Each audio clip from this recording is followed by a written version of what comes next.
They call my coin worthless. It makes all the maxis nervous. They're too brain dead to comprehend. Oh, no reverse to their foot curses. Those names are all flashes. Blame bitcoins for the masses. Wait till the Fed hands back their white paper. And it's all redacted. BTC got a head start. Now salty max is filled with fake heart. They preach immaculate conception while they let Satoshi's vision get trademarked.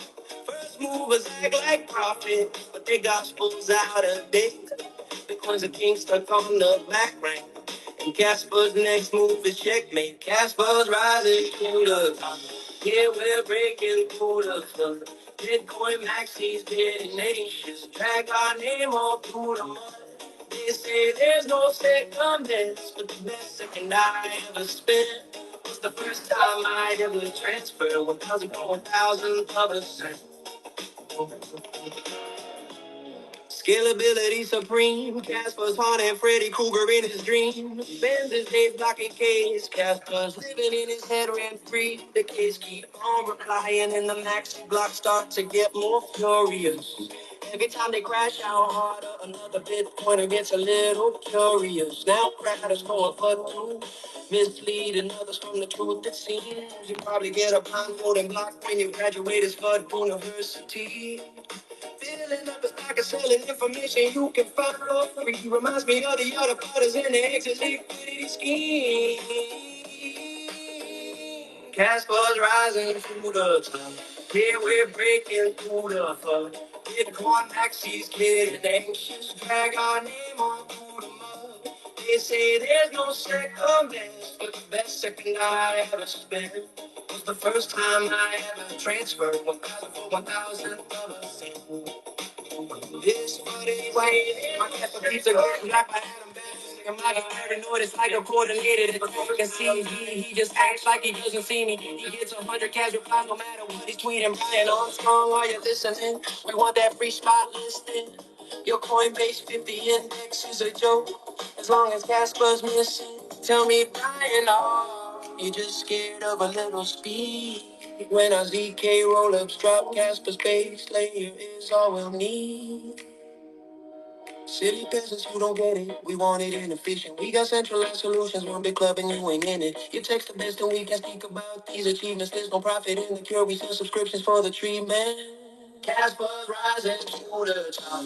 Yo, we're breaking through the flood. Bitcoin maxis getting anxious. Drag our name on through the mud. They say there's no second best, but the best second I ever spent was the first time I ever transferred 1,000 for 1,000.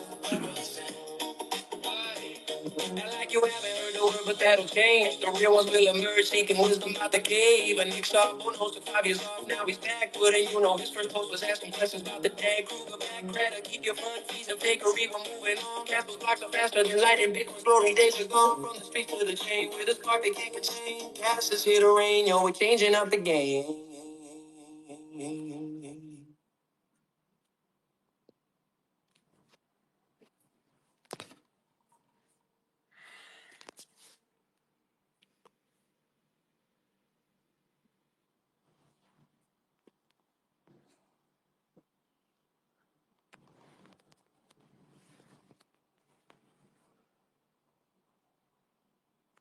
Let's see. Good evening, family. We'll wait for a few more to hop on. And Kara,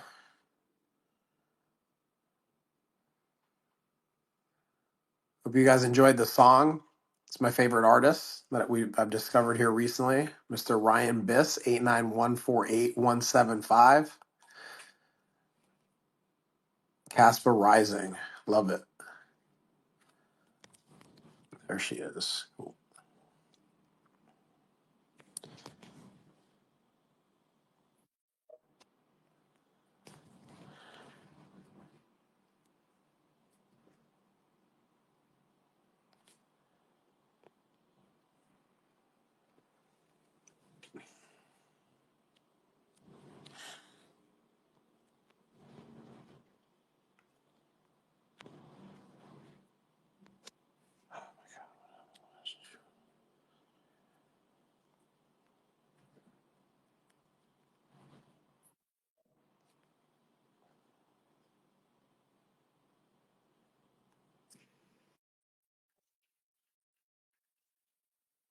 Awesome. You got that going?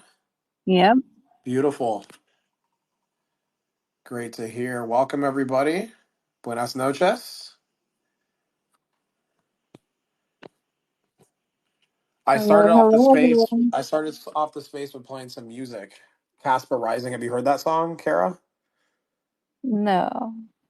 Yeah. There's his name is Ryan Biss 89148175. So he's got some pretty sick Casper beats out there. Oh, I've heard of him. Yeah, he uses AI to make some really awesome Yeah. music.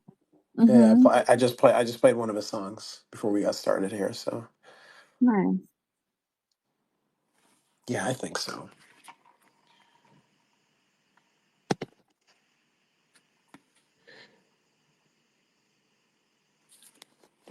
So how was your day, Kara? How you feeling? How we doing? I'm good. Today's been very positive and got a lot done, and I got dishes done. So it's a good day when you know your kitchen's clean. Nice. Good stuff. Well, typical Wednesday over here. I started it out with a nice little yoga session with my guy Chip. Powerful session this morning. Feeling good. Been going at it all day. Had some great conversations throughout the day. Spoke with Bishop.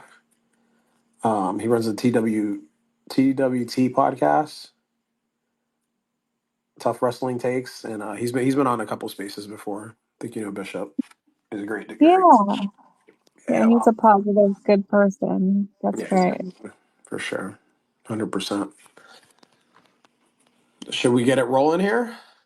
Yeah, I was just thinking, we have people coming in, and one of the things we want to start off with is telling some personal stories, especially with what's happened recently with this flash crash. And Juan has a story that I think will be a great learning experience for people listening to this stream, whether you're here in the room with us or listening to us later on recording. We hope you'll stick around and listen because this could affect you one day. And Juan has a very unique perspective, and I hope a lot of you will listen to what he has to say and take this to heart. So, Juan, why don't you go ahead and just take the floor and let people know what you experienced this weekend? Absolutely. I appreciate that, Kara.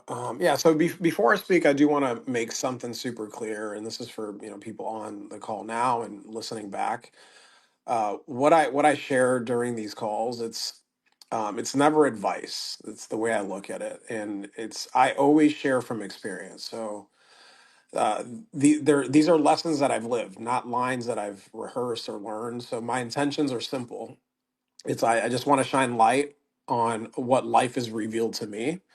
So always take it as my truth, not the truth, because truth to me is something that we each have to uncover for ourselves. So as you listen, reflect, question, and always do your own research before you make any decision that impacts your path. So I want to start off by opening this up with sharing a story. It's a story some of you may be familiar with. It's one that I've heard from several Bitcoiners, and one that made me really comfortable in finally using my Bitcoin as collateral, being able to unlock its value and use it as I saw fit. So the story is called "The Gold in the Ground," and the story goes, once upon a time there was this man who owned a significant amount of gold. He was so concerned about keeping it safe that he decided to bury it in a secret spot in the ground. So every so often, he would go to that hidden place, dig it up, just look at it, and then bury it again. And he never spent any of it, never traded it, never put it to any productive use. He simply kept it hidden away. Then one day, he went back there to that hiding spot and found out that the gold was gone. Someone had discovered it and stole it.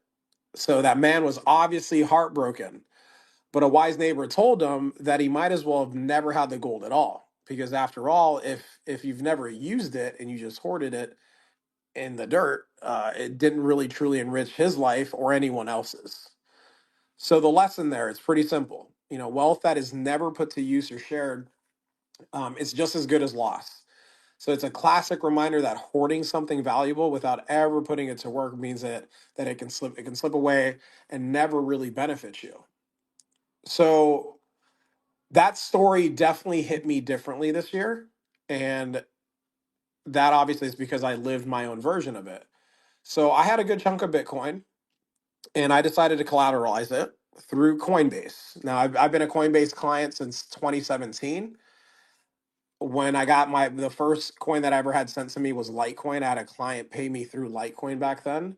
And eventually, not paying attention, I was like, okay, cool, I'll accept it. And then because I had my Coinbase account, and eventually was introduced to Bitcoin, bought Bitcoin for the first, actually was sent some Bitcoin for the first time in 2018. Now back then I definitely didn't get what Bitcoin was, didn't care, didn't, man, I was running a business, just didn't give it time. But having that Bitcoin sit in that account and seeing it fluctuate and eventually explode, that had me put some real money into it heavily. Starting way back, I FOMO'd in at the highs in 2021, and then I put another huge chunk in at the lows in 2022. So I'd been hoarding all of my Bitcoin without selling a single Satoshi since early 2021. Again, when the highs were there. So thinking that I was being smart and hodling, right? That's the narrative. Hodl, put it away, right? It's digital gold. And then finally seeing this uptick in profits through 2024, I thought to myself, well, okay, um, there's this new feature being rolled out on Coinbase. It launched for me. It launched in February of this past year. So I took a look at it. I'm like, man, this is pretty dope, pretty easy. Have some of my Bitcoin. Or wow, this is awesome. So let me use it. Let me use it to cover bills. So I felt like I was using my money. I was finally putting my Bitcoin to use, but responsibly. Until it wasn't, right? So I'll tell you how my day unfolded that day, right? So it's Friday. Now I had been getting liquidation warnings, so I was kind of towing with the line, playing with a little fire there, but I was okay. I was like, okay, no big deal. I'll just send Bitcoin when I have some time here. So I remember in the morning on Friday, Bitcoin had to have been it was around 120. Now I'll share this. My liquidation amount was at 109, and I'd been obviously follow that, take a look at it, but I wasn't worried. I was like, well, it needed to go to 109 to be. It hadn't Bitcoin hadn't dropped like that not since February. I should be good. So I went about my day as normal. Things going great. Then the afternoon rolls around and it's around 4 o'clock, and I get a notification like the Bitcoin dropped to 114. I'm like, oh shit, I need to send this Bitcoin. So I went in my cold storage and I sent some Bitcoin to Coinbase. Right. And I had a barber's appointment to get my beard all trimmed up. I typically do on Fridays. I get to my car. Um, I'm driving probably less than 5 minutes in, and then I get another notification. And that's when the big drop happened. So that notification said that Bitcoin dropped to 106 or 107. And I remember looking at it and being like, oh, obviously I hadn't checked if my Bitcoin had arrived yet. But my initial reaction was, shit. What I said to myself was, I got robbed. I got robbed. I got robbed. And I was yelling in my car. And after saying that for maybe about a minute, I just sat there and sat back. And I thought, no, you used it. You just ended up using it. I borrowed USDC against it, and I paid bills. I used cash, so I used it. I used the Bitcoin. Just that's really what happened. That was the initial insight, and I was still sitting with the gut punch of shit. But I don't have the Bitcoin, and it was a good amount. So I used it, but not in the right way. And I use it to survive, not to create. So I thought to myself, I was like, well, what if I had used that Bitcoin to actually spread sovereignty instead of running it back to the fiat system that I feel enslaves us? And then I remember thinking about the pizza guy's story. I remember thinking about that story. So, everyone laughs about the pizza guy story that sold 10,000 he sent 10,000 Bitcoins for two pizzas because it would be worth what? About 1.1 billion today if he kept it through today, right? And I definitely thought like that for a while, but that transaction happened on May 22nd, 2010, a year and a half after Bitcoin was launched. And that's when it hit me. And I think here's where I and most people are probably missing the point. That transaction was proof of work in motion, proof of belief before number go up. So if no one ever used that Bitcoin, if Bitcoin wasn't being used back then, it would have been just like that gold in the ground, valuable but dead. So what's happened? So again, taking a look at what happened. Eventually then I started to going into the questions. Okay, so what really happened here? Right? I used it. Didn't use it the way I wanted it to though. What can I uncover? What are some of the stories that I've confirmed about Bitcoin and my deep dive over the past year and a half? What are the lessons here? What am I missing? And what is life? This is a deep question that when I get here, it's just I sit with it and I sit in being uncomfortable. But what is life really trying to teach me right now? So I eventually got there. And then that's when the thoughts started flowing. And it's like, I started going through, okay, well, in my opinion, Bitcoin lost its way. It's not peer to peer digital cash. That's not how it's used. Lightning isn't Bitcoin, and any third party run on layer two isn't Bitcoin. I don't want a middleman. That's my choice. Bitcoin's digital gold. That's how it's used as collateralized capital. So for me, Bitcoin transitioned completely during the block size wars. And I highly recommend a book called Hijacking Bitcoin by Roger Ver, which cites a lot of factual information on what was happening at the time. And the book, it just also makes a lot of sense to me and shows us exactly what's unfolding today with Bitcoin. So, Bitcoin had a chance to expand, stay peer to peer cash. Instead, it went corporate. That's how I see it. The narrative shifted from freedom to storage, from use to hoard. That's when the forks happened. That's when people started searching for what Bitcoin was meant to be, and then that's where I believe the free market spoke and where Kaspa was birthed. So Jonathan, for example, went on that Vlad podcast, and highly recommend you guys listen to that if you haven't listened to it. But he went indeed. He talked about the experience of what it was like for him to launch Kaspa, right, and the work that went into it. And by the way, that interview by Vlad, that Vlad did, it's the most watched video by far. That podcast has been on for 6 years, and no one even came close to it. Anyways, that's a little side note. But Jonathan did share his origin story. He talked about how so many things could have gone wrong, and what he kind of expected. He expected a disaster, but the free market had other plans. Miners showed up, developers showed up, the community carried the flame. So Cass was fair launch, no VC, no pre-mine, just proof of work. And that gorgeous DAG structure that I love looking. I love looking at my node. Um, and here we are now, right? Kaspa to me became what Bitcoin could have been. It is a peer-to-peer electronic cash system that actually scales, actually decentralizes, and it still honors that proof of work that is very important to the foundation of all of this.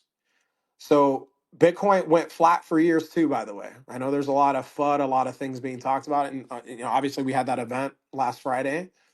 Um, but Bitcoin at many times in its in the last 16 years, people thought it was dead. And the same story is playing out again here with Kaspa, but it's just happening faster. So understand that in markets, liquidity dries up, fear rises, politicians manipulate. But the truth doesn't care about cycles. Proof of work just keeps working. So here's what's absolutely clear after not using my Bitcoin the way it was originally intended for. One Kaspa equals one Kaspa. 28.7 billion will ever exist. And right now, today, it can be used peer to peer. But most don't know about it yet. That's why we're here. Bury your gold and it's as good as gone. That's no different than hoarding your Bitcoin or your Kaspa. So don't hide your Kaspa, use it, teach it, spread it, peer to peer. For freedom isn't what you store. It's what you share. And tonight, that's what this blockchain banter is all about.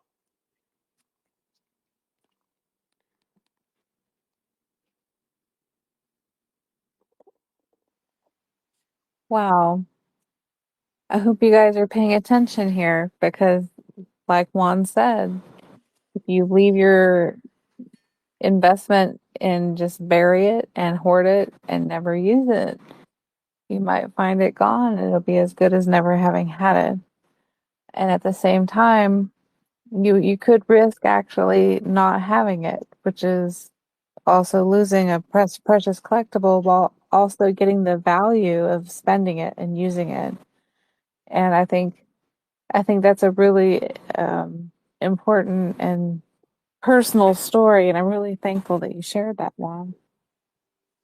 Yeah, I'm thankful for you because you're one of the people that I called after I was processing all this, and I shared it with a handful of people a little bit more in detail, and I think that's how things should be, right? When it's something like that, you reach out to your people and that you trust their opinions and their input, and you get their thoughts. But at the end of it, it's I've always been somebody that's taken responsibility for anything that comes my way, and that's I always look at the glass half full to begin with. So I eventually came When to a point where I was like, I'm glad it happened to me. It needed to happen to me.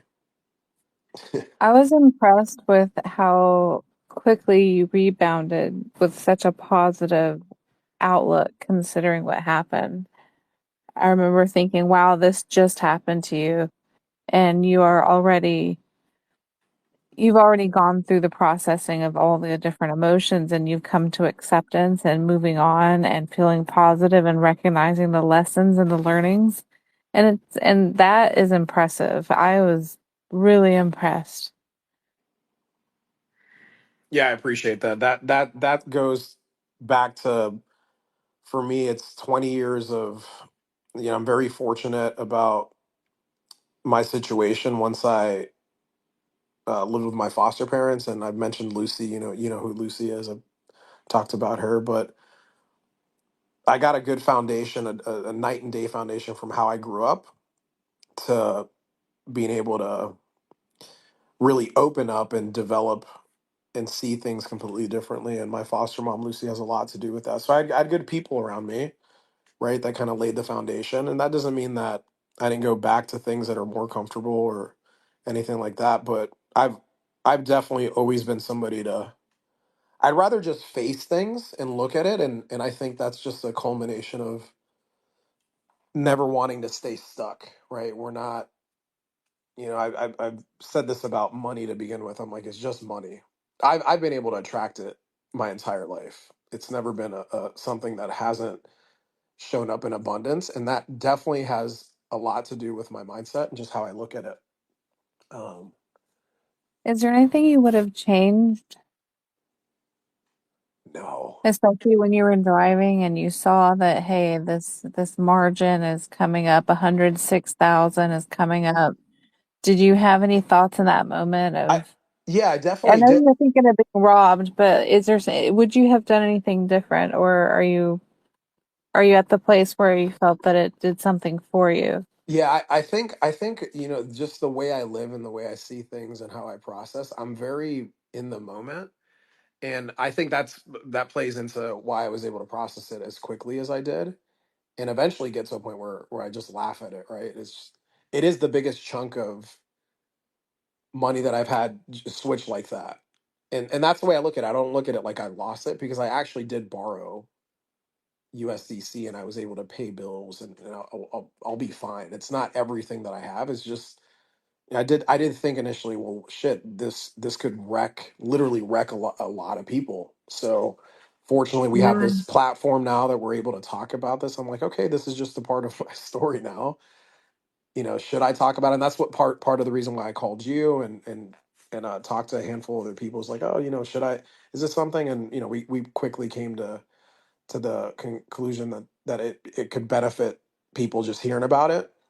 And what I would say to your question on would I change anything? I think for me, a long time ago, I stopped allowing myself to go back and try to fix things as they come through.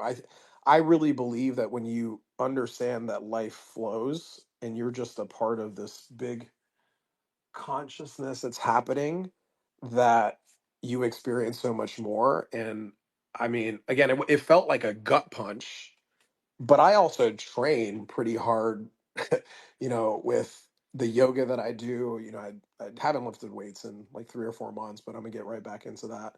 But I look at it like that, like all that is training for my life. So when I haven't done this in a while either, but I used to do cold plunge. I did cold plunging for like a year, and I would sit in I had little routines, and all that is training for all these things that come at us in life.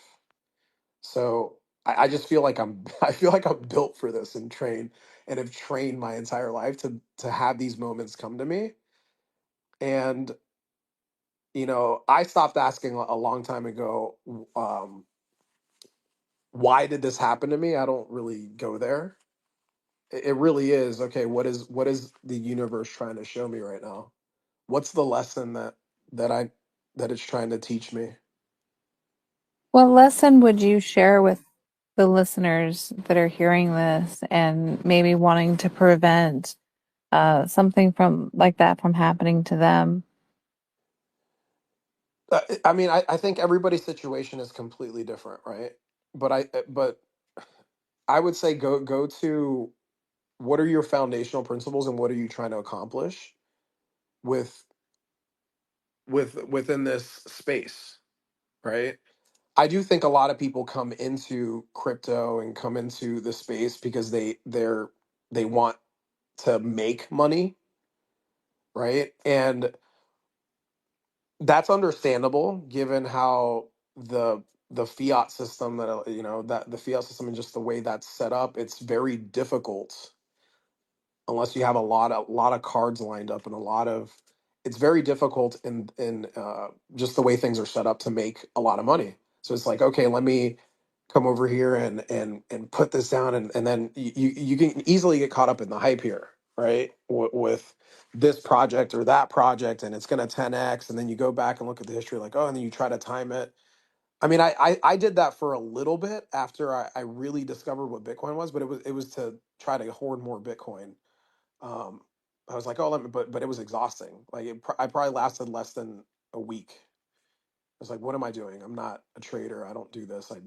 I built businesses and made money another way. Let me actually do things that I'm good at. So I guess to answer your question, I would say people need to really assess why they're here and what they're trying to do. And specifically to Bitcoin and Caspa, those to me, they're wealth preservation tools is what they are. And really studying what money is super important, and the history of money, and then the systems, and then understanding that, again, Bitcoin paved the way. We have an option, we have an opt out of a system that debases our currency, that debases our human energy. And that's what this is, like that's what I've gotten to with what Caspa and Bitcoin bring to the world. That's really great. I I uh I really appreciate that you're sharing that. I know that you went through a big loss, but you also went through a big learning and you got to experience what you borrowed, and like you said, it was for survival. So from that sense, I just really want to thank you for sharing that and for opening up for everyone here. Yeah, absolutely, my pleasure. It's felt like it was the right thing to do, given this awesome show that we're now doing, right? Hmm. If anyone on Vivor or here in the X Space has any questions for Juan on what he has shared, feel free to ask and we can go into that. And if there are no questions, then we'll move on to our next topic. On Vivor or here in the X Space has any questions for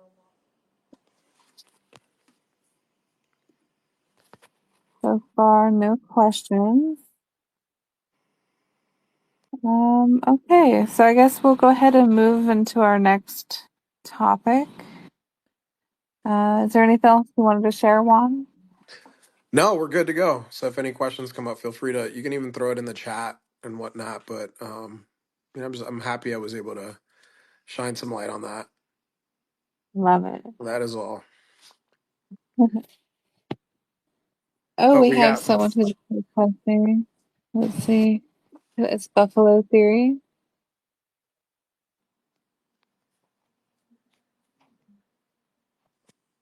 I'm trying to approve, there. He's or on. Look, maybe. he's on. Okay. Okay. Did you have any questions for Juan, Buffalo? No, I didn't. I didn't have any questions. I kind of came in late and didn't get to hear too much. So I don't have any questions, but I'm sure you guys will circle back at some point. But I just want to say, hey guys, and I'm glad you're here hosting the Blockchain Banter tonight. I'm glad I can join. Thank you, Buffalo. Yeah, All right. appreciate So you, the next Buffalo. topic, yeah, the next thing that I kind of wanted to bring up was it's something that's not really important in the grand picture of things, but it's something I wanted to share because it's beneath the surface, right? It's a human element of Caspa, which is back in 2015, I started writing a sci-fi fiction novel, and I've published many, many books under different pen names. But this was the first one that was a fiction sci-fi. I've never done anything like that. And I put a lot of my heart, soul, and spirit into it for about 2 years of writing. And at the time, Kaspa didn't exist. And I wrote about Kaspa without Kaspa being a thing. And because we didn't have Kaspa at the time, I was calling any kind of form of money credits because this book is it's written 150 years in the future. And the way everyone uses money is not with fiat. Well, I stopped writing that book 8 years ago, and I even threw it away. I figured, what's the point of me writing this? I don't have anything to base this on. There's nothing that I can point to as this opening to a future.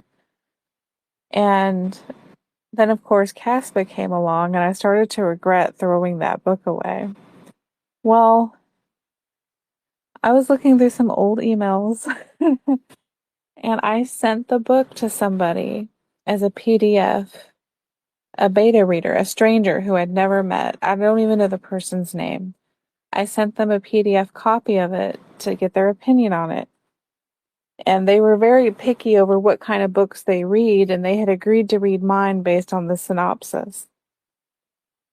And the reader gave me nothing but compliments. They were very positive about my book, but it made me not want to write in it anymore.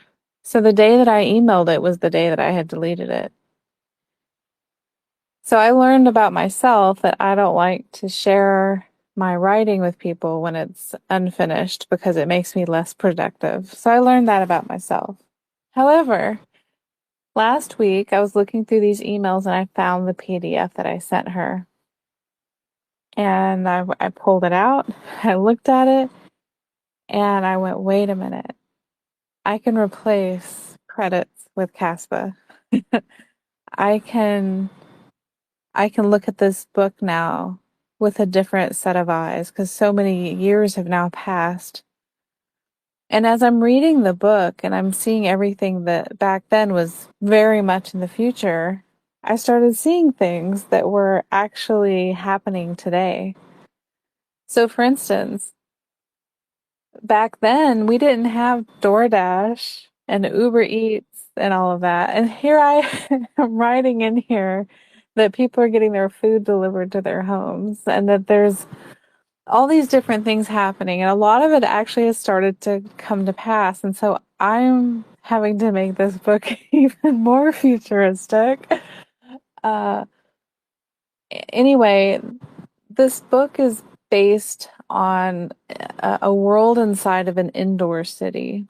I don't know if you guys have watched some of the planning developments that are going out in areas near Saudi Arabia and in the Middle East, but there's a lot of planning and development towards indoor cities. And so I learned about that back in 2015 and thought, I'm going to make a story that's set inside of an indoor city and we're going to put it in Washington.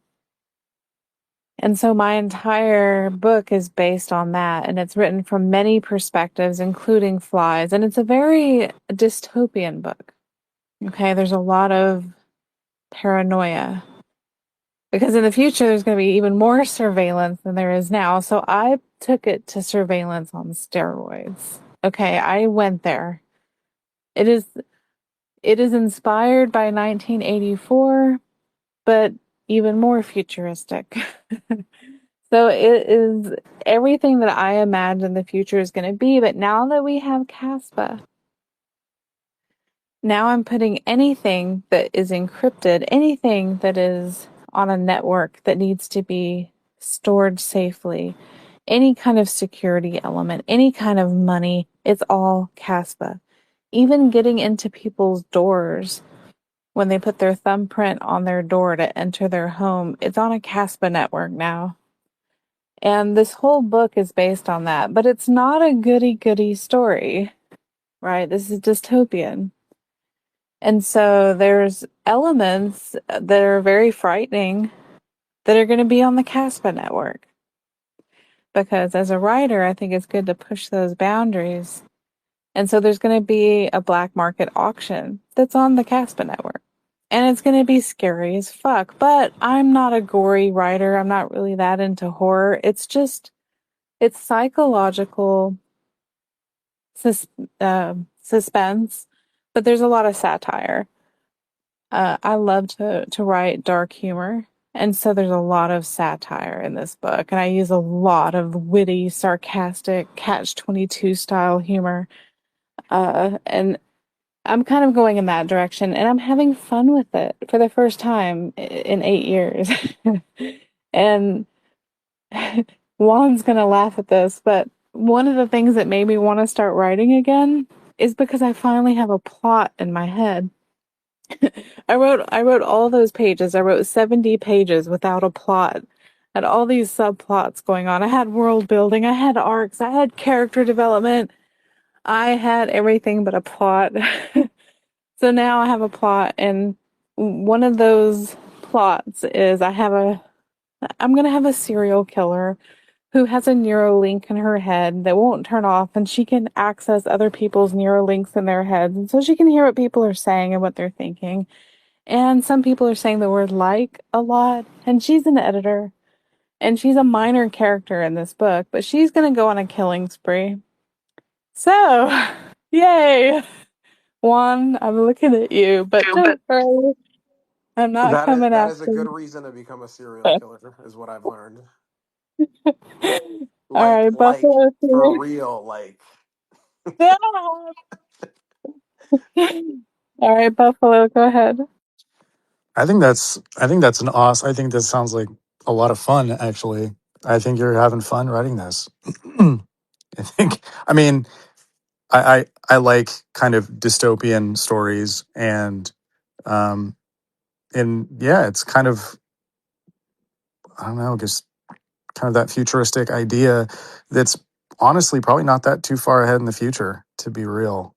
Um, of course, you know, I like this idea of like the Neuralink and like being able to know what people think and all this, and then plotting your murder or killing people, or basically trying to be your own god because you can understand what people think. I think that's really cool. I like that idea. But honestly, I'm not saying it's going to happen, but it's plausible, which makes it more of a thriller. So I think you're on the right road, and you're, you know, which is kind So of funny, check you're this, using Kaspa Network, which is kind of awesome. So check this yeah, out, Buffalo. Wait, hold on. Check this out, Buffalo. okay, So you have Neuralinks, you have people reading each other's minds. Now imagine if the wrong person got their hands on a protocol to access people's Neuralinks and they put that on a black market auction on the Kaspa network. How scary would that be? damn, like that's That's what some I'm yeah writing. some dark That's web what I'm shit right there. writing. But here's the thing, I'm trying to avoid gore and horror. So I'm trying to make it absurd instead. Because obviously, if you mind control someone, you can have them put their hand in a blender and go into a gory. I don't want to do that. I really want it to be absurd Well, because I love that, you know? yeah, you could make it absurd. You could make it efficient. Like you don't have to explain all the gory details. Like depending on the personality of the person, or how they operate in their life, you can make it really. You can make it really quick. You can make it efficient. So, two cars crash into each other. Whatever, right? Like you don't have to go the gory route. You can leave plenty to the imagination, which I think is definitely lost in movies and TV shows nowadays. Well, definitely ever since the Red Wedding. But yeah, you can give them uh, you can give them the idea and let the reader make their own decision on it, but kind of give them the framework, and you don't have to go into the detail. There's a lot you can do here, which I think is great. It's going to be fun. Sounds like you're having fun. Oh, yeah. And there's all these perspectives, not just human perspectives, but in the book, there's the perspective of drone flies, which are, of course, operated by security. And it shows what they're seeing as well as the other flies they're syncing to. So they get updated real time information as they're looking at the characters in the book. So instead of getting the author's perspective, some of the times you're getting the drone's perspective, just being a fly on the ceiling or a fly on a bottle or what have you. And that way you get a well rounded view, not just of what's happening in the room, but also what's happening in their brains, having that Neuralink access and having that human control over the drone as well. So there's a lot of perspectives. I'm having a lot of fun with it, and it's very paranoia centered. Um, but I will say this: when I went on Grok and I submitted my manuscript to Grok and asked for an honest opinion, and it broke it down, Grok compared me to Neil Stevenson, Michael Gibson, I think his name is, and Matt Crouch. And Mm, Philip K. Dick. And I said, "Oh my goodness, I've never read yeah, any of their books, but that's a compliment." yeah. No, Philip K. Dick, definitely. Yeah. Yeah. No, that's awesome, and it sounds like it's going to be either a series or a big book because you have a lot of layers. There's a lot of stuff you're going to have to write here. It's going to be Hmm. This is a lot. I mean, yeah, you're world building, right? Yeah. Yeah. And now I gotta write a plot. And I've always struggled with plots. The world building comes easy to me. Dialogue and character development comes easy. But sometimes action is a little difficult. So the last few days has been thinking and not writing, just thinking, which is not what you're supposed to do as a writer. You're supposed to be writing, but I am thinking because I have to think about what I'm going to write. Yeah, you want a direction, right? You want to know. You have to have a reason for the um. You have to have a reason for them to read it, other than, oh, this is interesting, but there has to be an end goal and then probably a twist at the end, Hmm. however you want to do it. Um, Hmm. but yeah, to get the reader to be invested. But building a world that's actually really attainable and really considering how many people are worried about their privacy in the world, and how, since the Patriot Act and all this stuff, like it's very, very believable, and we're probably closer than we all even know. Oh Um, yeah, a lot of it's already happening now. I yeah. mean, for So I instance, think. People So are looking at each other through their televisions. We already have that going on now. No one talks about it, but if you have a smart TV, you're being watched. Wave, right? oh, So that's in the absolutely. book, and then we get to see the perspective of the watchers, not just those being watched. So Yeah. it's got all of that in there. Oh yeah. I mean, the obvious plot would be to take down the government or whoever's in control. You can't But take it down if it's on Caspa. okay, there you go. So you could use that as you could you could use something like that to reroute it, and then if you want, because there's no end solution as of yet with you as a writer, then you could turn this into multiple stories. Can you imagine? We can't stop this. It's immutable.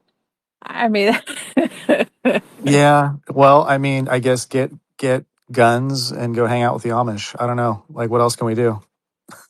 but then the watchers can see how many guns you have. They know where you're located. They know how, I mean, there's really no way. How do you defend yourself? Unless you have, and then I have parts of the book that show people who have invisible capabilities based on different technologies with squid skin and stuff like that, where you can put on stuff that acts as an ointment.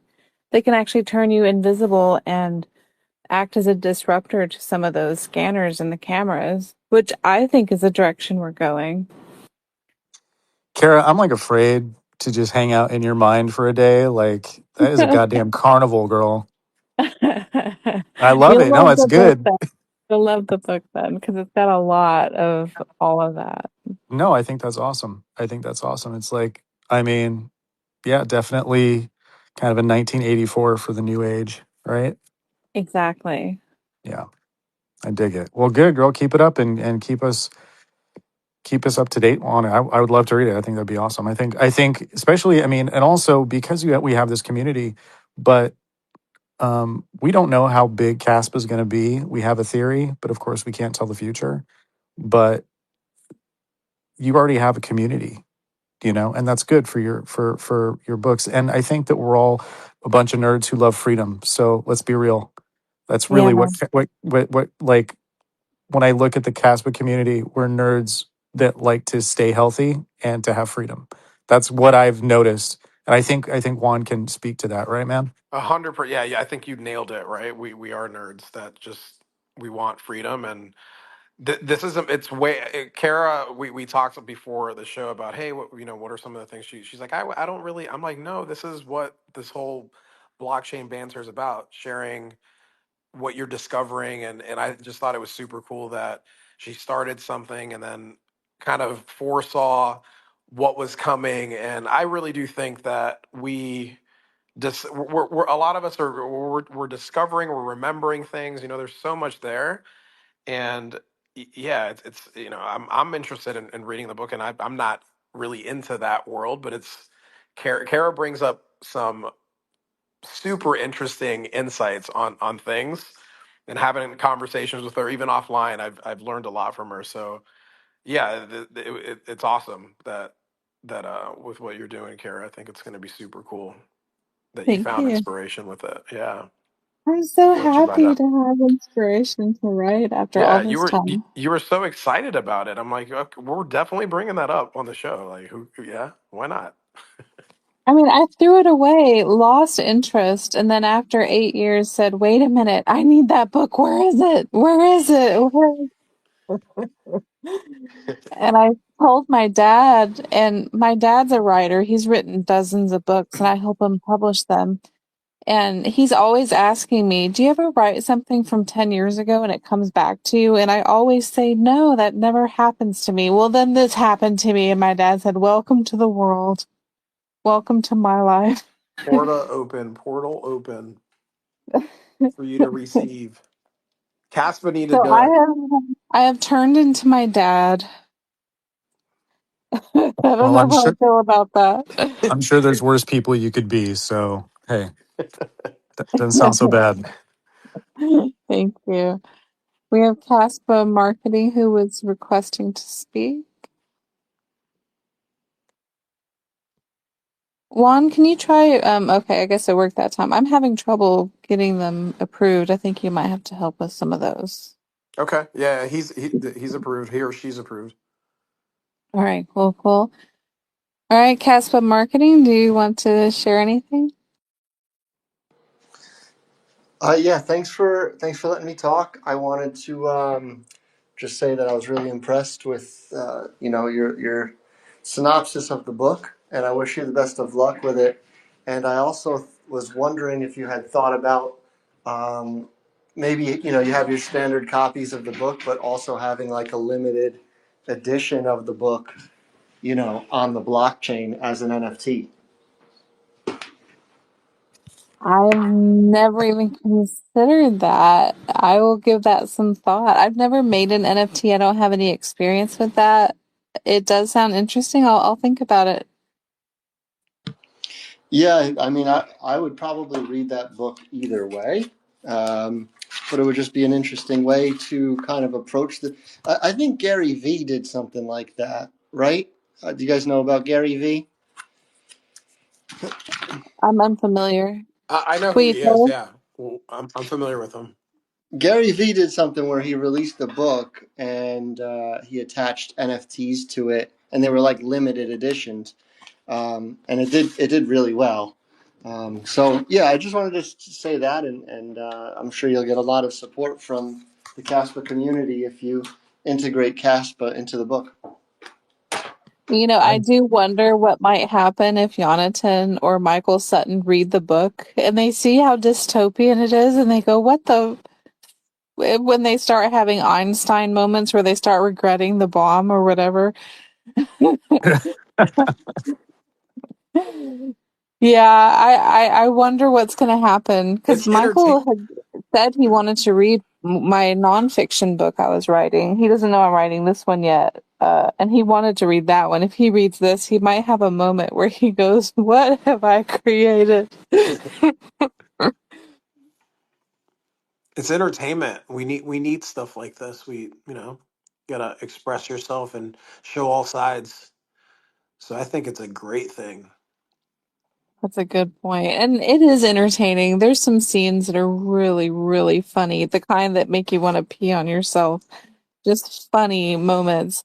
Really dark humor, but really, really on the humor side. It's not gory, it's not horror, it's paranoia, but there's no torture. It's just absurd. It's insanity times 1,000, but written from the perspective of really creative writing.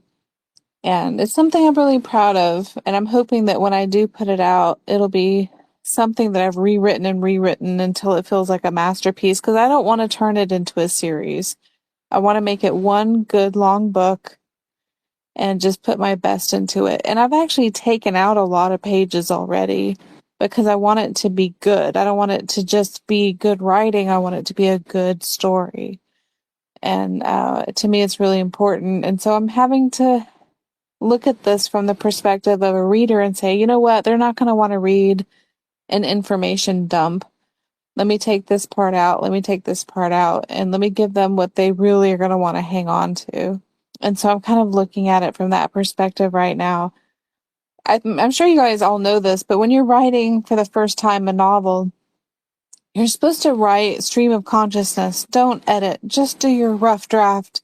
Don't edit as you go.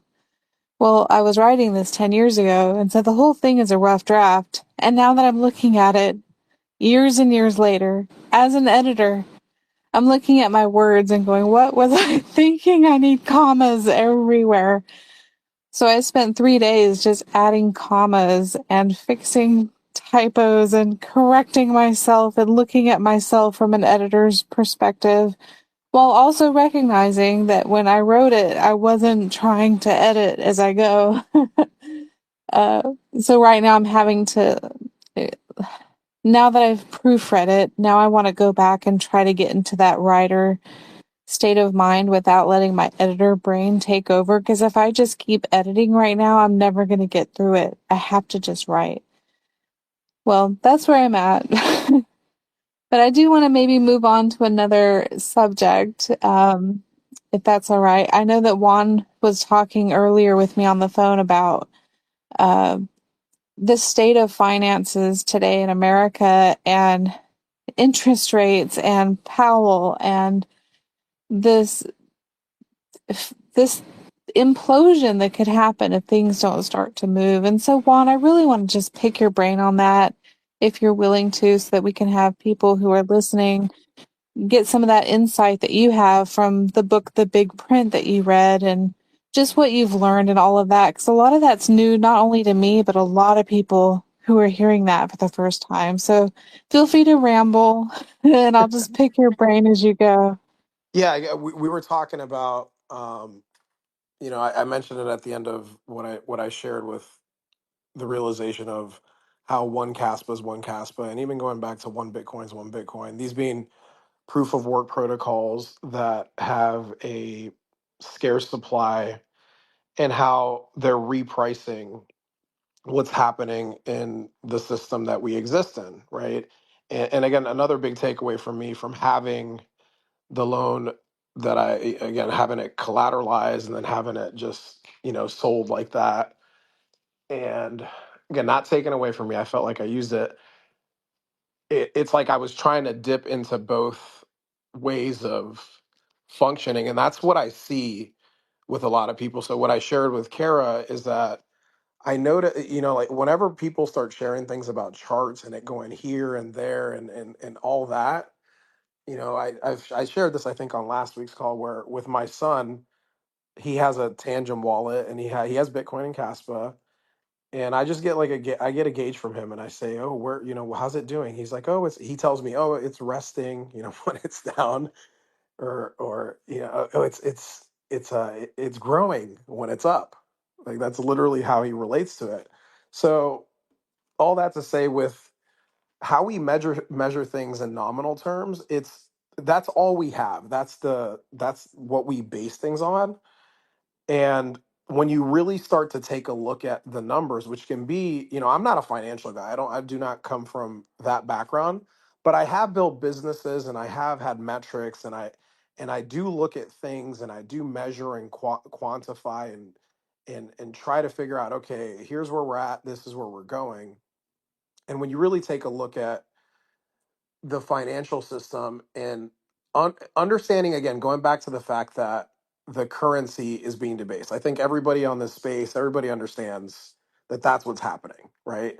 And if you understand that, you get that, okay, these protocols like Bitcoin, like Caspa, that have a set supply, set inflation, like we know what's going to happen with the supply eventually. Caspa is going to pass the stock to flow of Bitcoin, I believe, by 2027.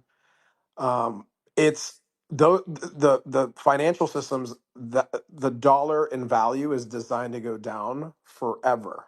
It's and let's take what has been the hardest form of money for 5,000 years, right? Gold.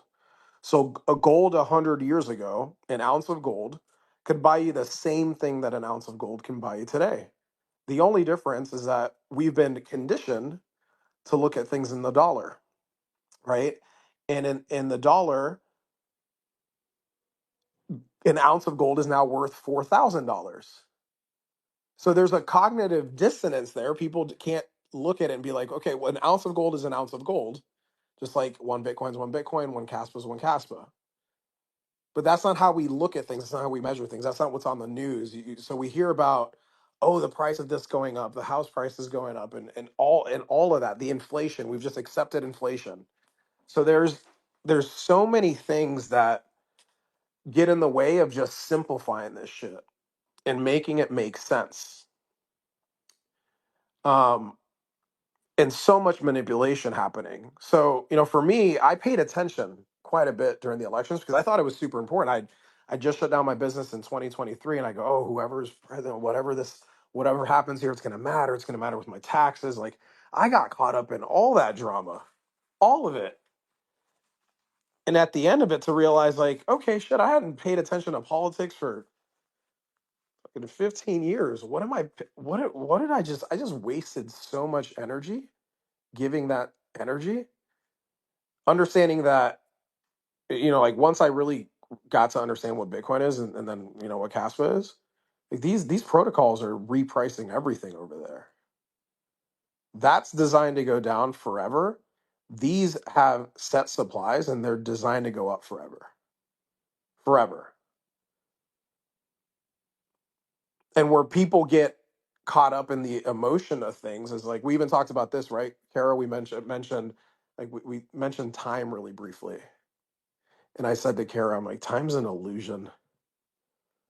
That's a whole nother thing. And I think about again how I've been able to vibe and how I've been able to live the last couple of years. And why I'm even talking, or because I was a faceless profile up until 3 months ago. I'm like, okay, no, there's a lot of people that need to understand that there's a you we're yelling at like we're in the prison gates in that other system being like, oh, but this side needs to do this and you guys need to do that and I'm right and you're wrong, and they're yelling at each other. But the cage door, the cage is wide open for you to go to leave. Like there's nothing keeping you over there.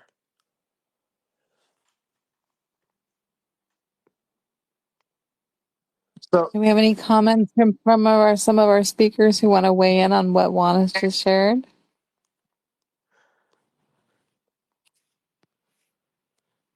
yeah, so there's we'll give people time in case they want to.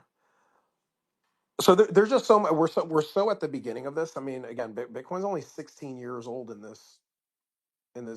this space, and there's only what 110 million Bitcoin users. We're at 1 to 3% adoption with Bitcoin, 10% overall in the world. There's just we don't have a frame of reference for any of this, and it's so new and it's so fresh. So we're working through it. We're figuring it out as we go. Okay, I see Buffalo has his hand up. What's up, brother? Yeah, one. I think you're. I mean, I think you're correct. I think that people don't understand how new this is. I mean, of course, technology moves very, very quickly. Um, I mean, what was it? 100 years ago, we couldn't even fly. No, what was it? Yeah. 120 years ago, we couldn't fly, something like Right. that. Yeah. But yeah, this tech moves crazy. Now we went to the moon, unless you don't believe we did that. But it moves really, really quickly. Um, and I kind of liken this to. I mean, the thing that's great about cryptocurrency, it's in its infancy, but it's in its infancy in adoption. When people started buying pieces of businesses, and then the stock market, stock exchange, this is kind of it's similar to that, but even till before um before we were able to have like Robinhood and E-Trader and all these things where you could just buy it yourself, you had to have a broker. You had to call a broker. You had to talk to them and be like, "Hey, I want to buy this much," and you had to send them the money, and this is your person, whatever.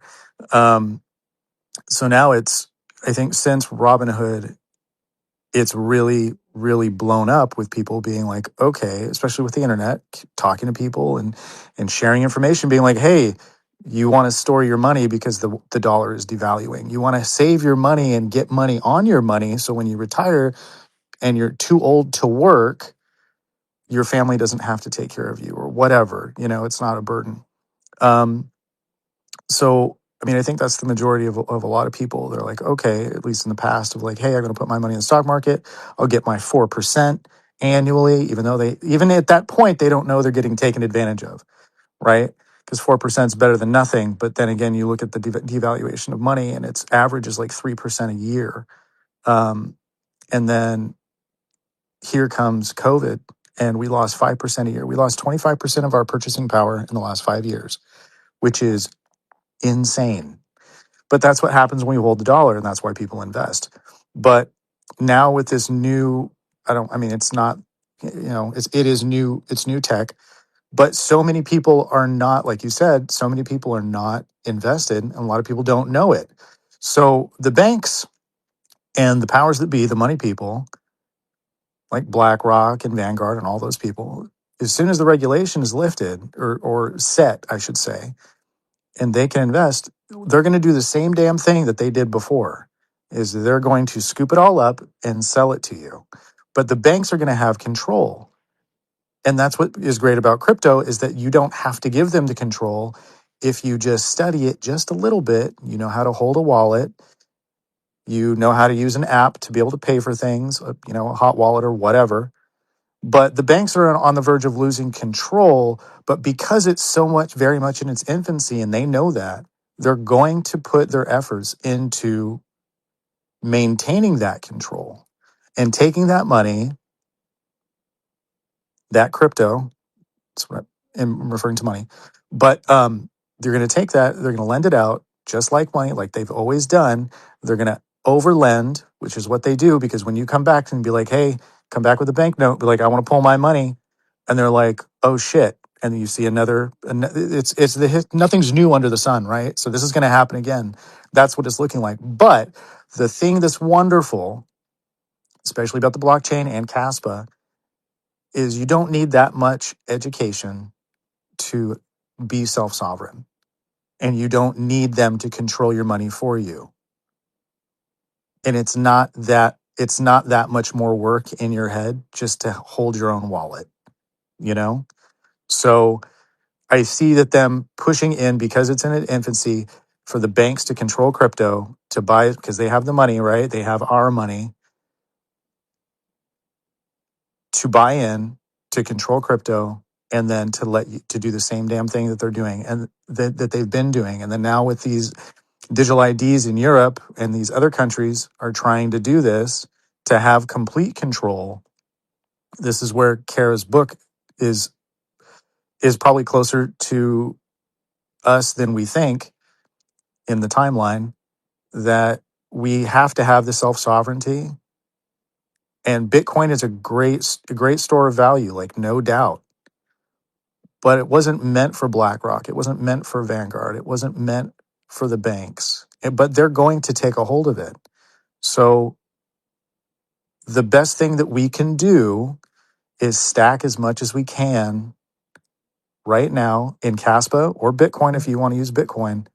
But we have to be able to be self sovereign, because they're going to come in and they're going to take control. Now, I might have gone off on a tangent. I apologize if I went off subject, but that's kind of, from what you were saying, that's kind of where I'm at looking at this. And if we lose our sovereignty, it's going to be 1984. It's going to be whatever the title of Kara's book is. Like, this is what's going to happen. So I stress so much to have decentralized, scalable, secure money, and we need it. And it is freedom. Yeah, absolutely, Yeah, Buffalo. I don't think you went off on a tangent at all. I think you hit home on some points there that are super critical, and especially what you said at the end, the self sovereignty. One of the FUD things out there is, oh, nobody cares about it. Well, nobody cares about it because nobody really understands what it is, and how you have access to it now, right?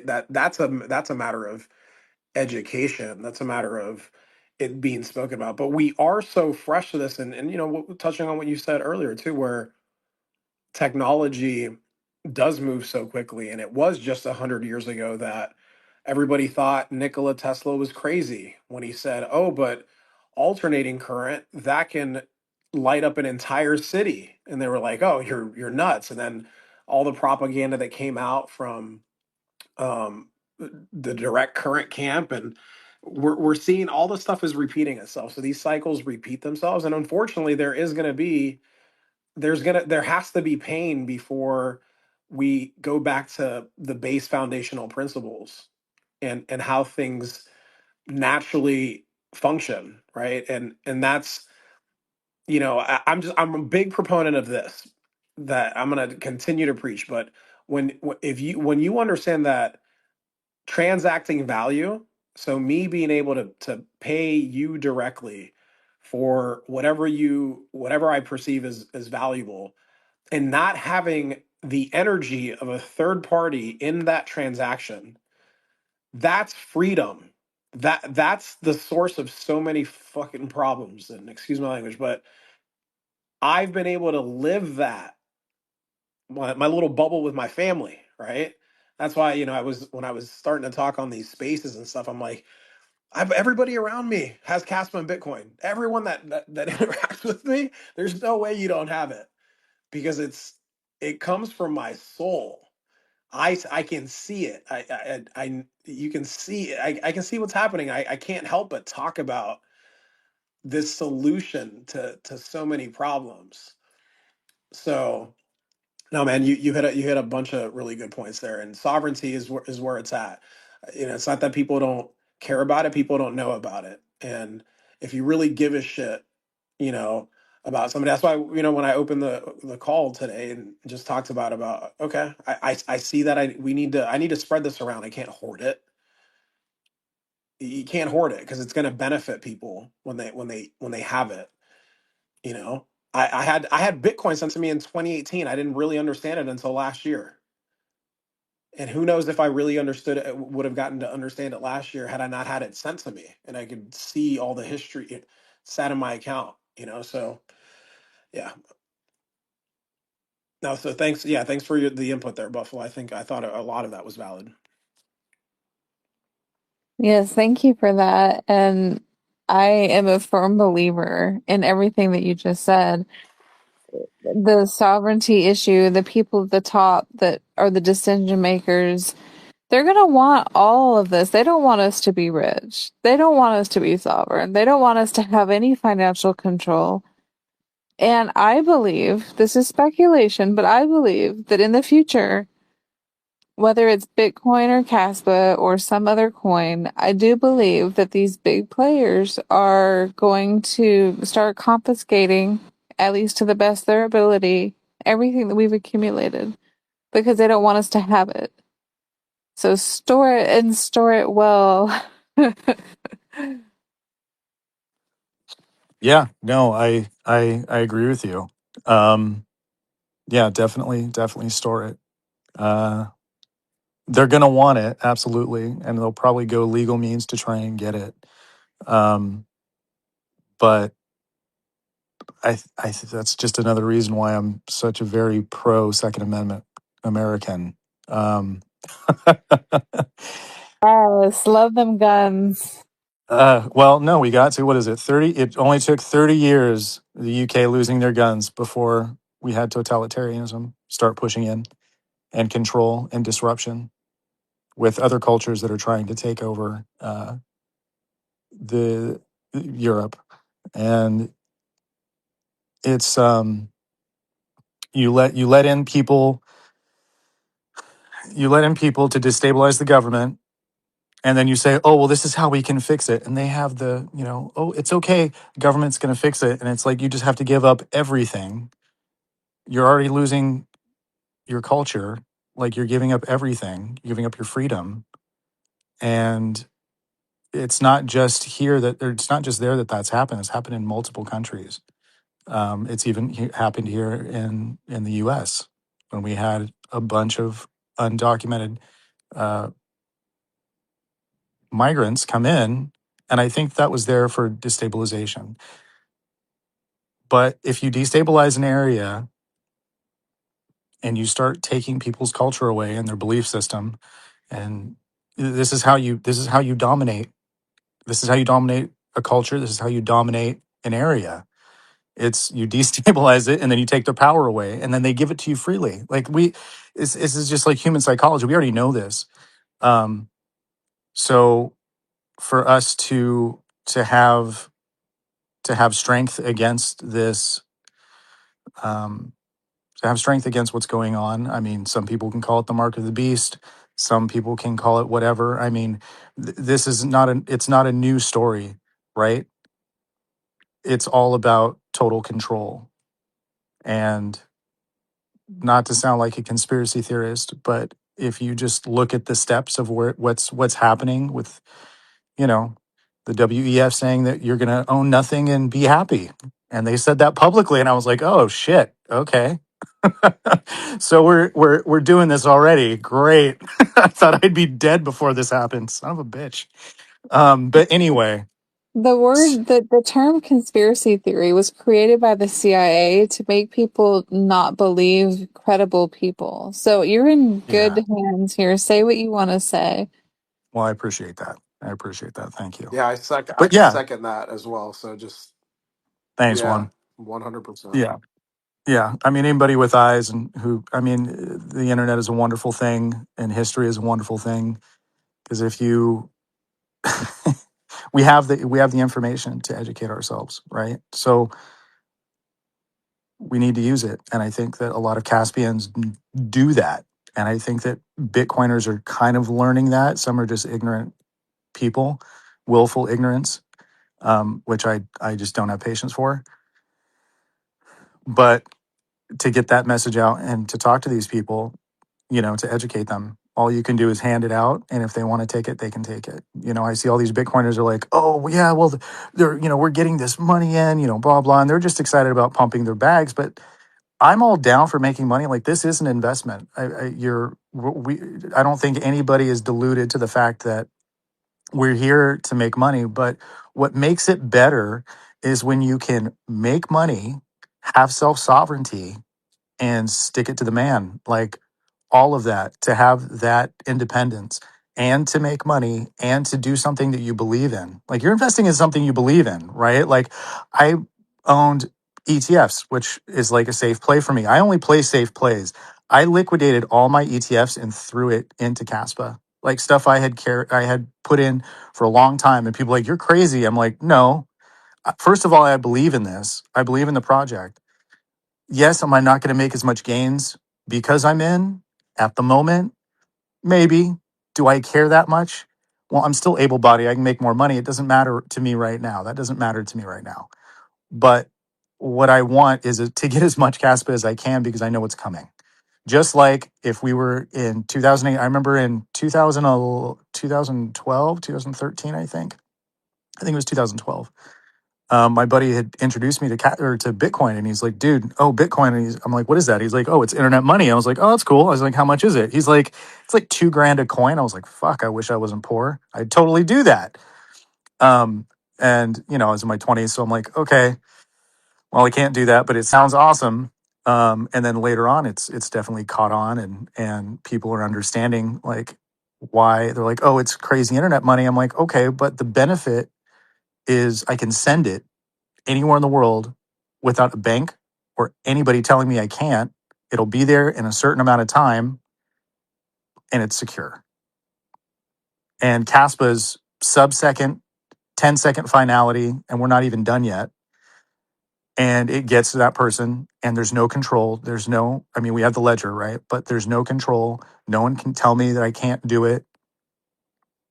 And I can send money across the world. I don't have to wait 3 days or whatever and then pay a fee because I'm doing, Wells Fargo, or I'm doing a cashier's check or whatever. I'm sending it. It's instant money that can be used in 10 seconds after they get it, which is just crazy. It's just such beautiful, beautiful tech. And we really, just looking at that, we hold something very, very valuable.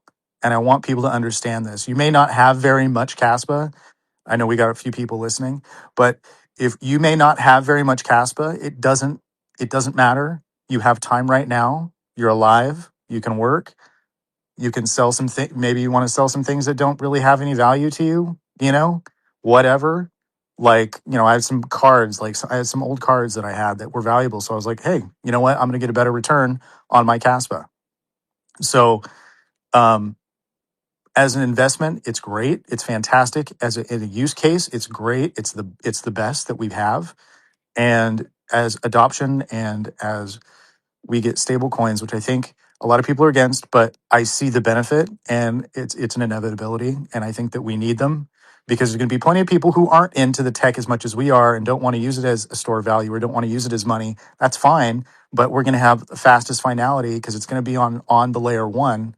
Eventually, our stable coins will be on layer one, and people are going to be like, "Wow, these fees are so cheap. Let's go." Like, why would I use this? Like, that's why I went to Tron, because the fees were cheap and it was decently fast, right? For stable coins. So that's what I used. If Caspa has stable coins, that's what I'm going to use. And anybody would be retarded not to use them.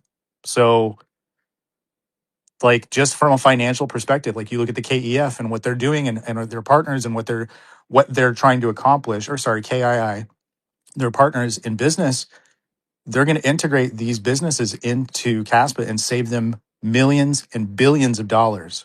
So why wouldn't you use it? All right, I'll get off. I'll get off. I'm done with my TED talk. Sorry, guys. I'm going too long. That was a beautiful TED talk. We enjoyed it. So thank you for coming up and speaking. That's what this is blockchain banter. That's what this is about. Or this isn't just about Kara and I up here talking. We want people to give their input. Let us know what you think. So that was awesome, Buffalo man. Appreciate you coming up and chiming in, man. You hit home on a lot of points there. A lot of things hit home for sure.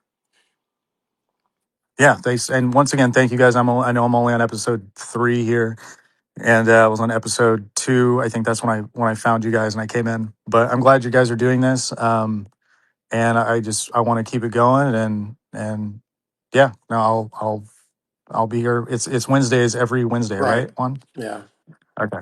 Yeah, I'll cut the time out and be here, and we'll community, and we'll all support each other. Sounds good. Juan, I want to comment on something you said.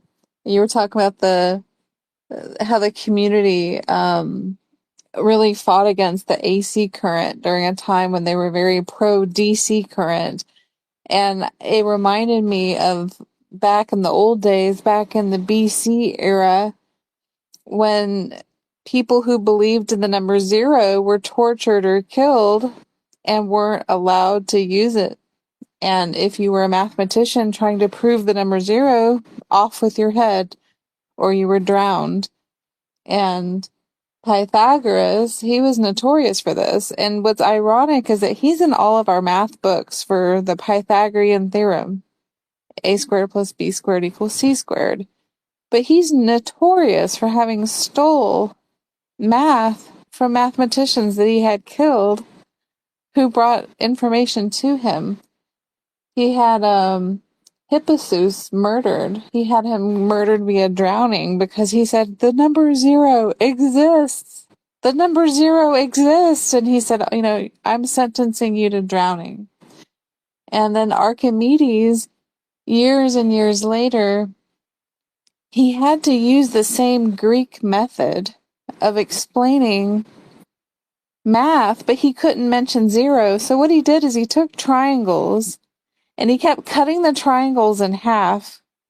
And then he'd cut those triangles in half. So it went a half, a fourth, an eighth, a 16th, a 32th, a 64, 128, 256, 512. He started making these as smaller and smaller as he could as fractions to be as close to infinity, to as close as 0 as he could go without saying 0 because he didn't want to die.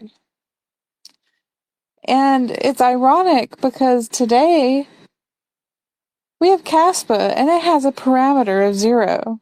And we're alive, but we get blocked everywhere we turn when we talk to people who already have preconceived notions about Kaspa.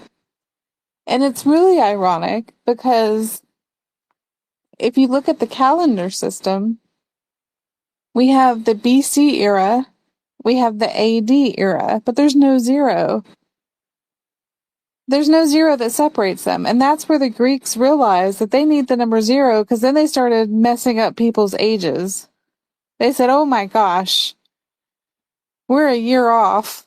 Well, no shit, Sherlock. No shit, Sherlock. So I'm at that stage where I feel like a lot of us are being unfairly portrayed as being shitcoiners or you're dumb or you're stupid. And that's what they said about the mathematicians who believed in 0. It's the same people who believed in AC current before DC. I mean, well, DC was out first, but then they complained that it would take creating an entire new structural system to accommodate AC, even though it would be better for everyone and accommodate more people. But they said, oh, we can't afford the structure, blah, blah, blah. With 0, they were upset because it philosophically destroyed their idea of God, creation, the void. For them, if it wasn't a number, then it wasn't given by God. Back then, everything was religion. The only people who had access to numbers and counting were the religious scholars. And now all of us are in school. And we're learning about math, but we're not learning about the theology and philosophy behind it. We're just seeing numbers. But back then, it was the opposite. They never looked at these like numbers. They looked at these as if these were God sent, and the number zero represented the void before the earth was created. And to even discuss zero was to basically be blasphemous and sacrilegious. And these are the same people who controlled the whole country of Greece, right? And Archimedes, poor guy, he was on the floor. There was sand. He was writing in sand with his finger. He was trying to show a proof on the ground.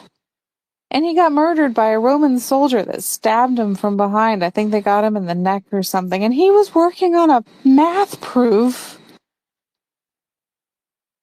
Anyway, I'm off tangent, but I get what Buffalo was saying about how you have people who are in control. They don't want people to be sovereign. They don't want you thinking for yourself. They don't want you knowing certain things.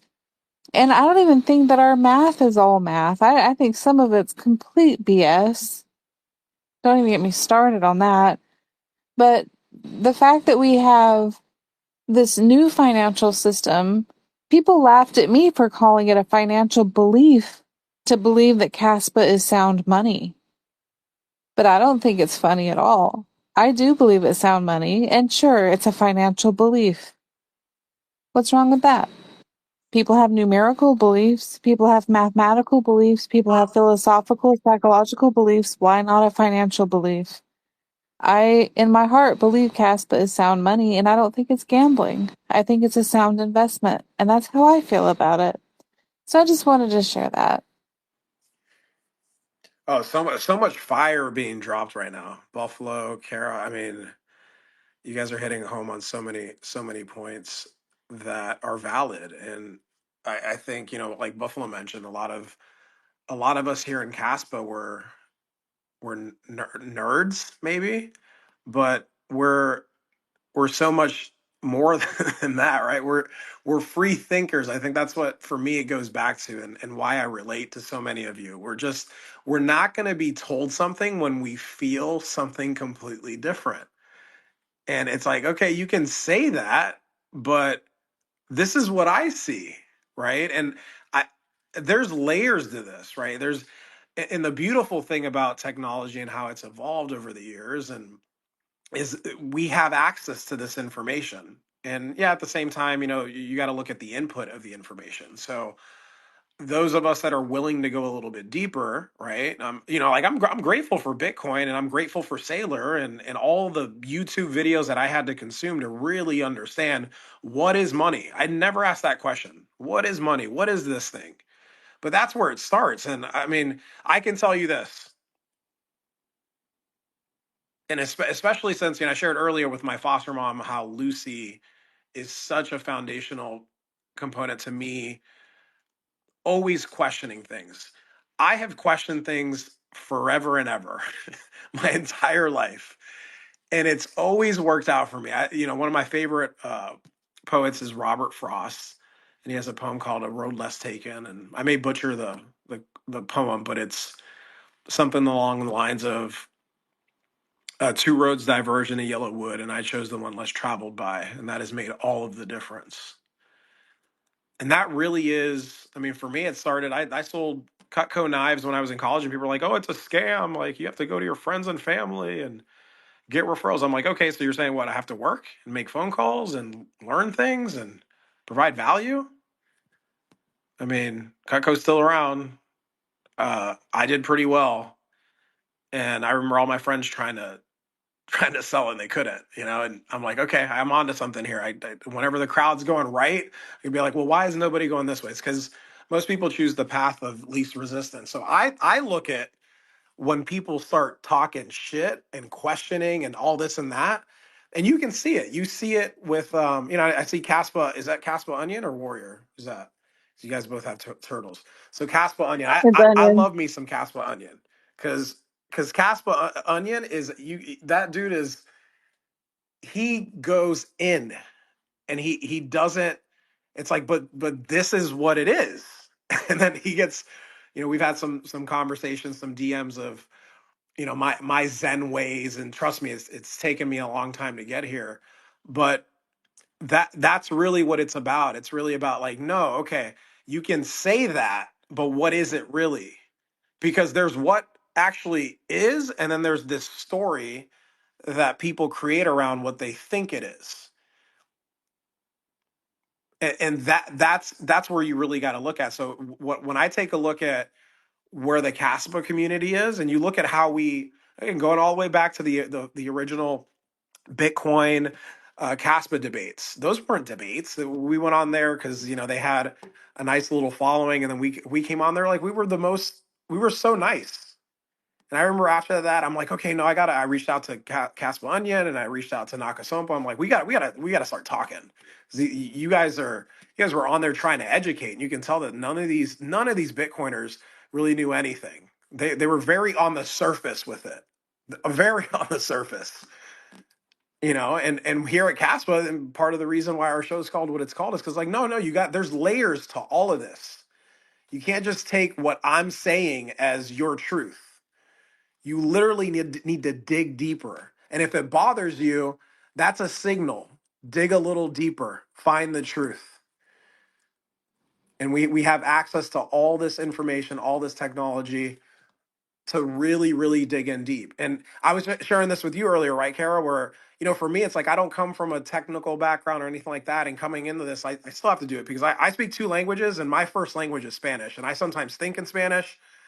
And sometimes when I hear the acronyms and the way we talk, we got to remember this, by the way, when we're trying to introduce people to this industry and talk to them about Caspa, because we get excited. It's like, okay,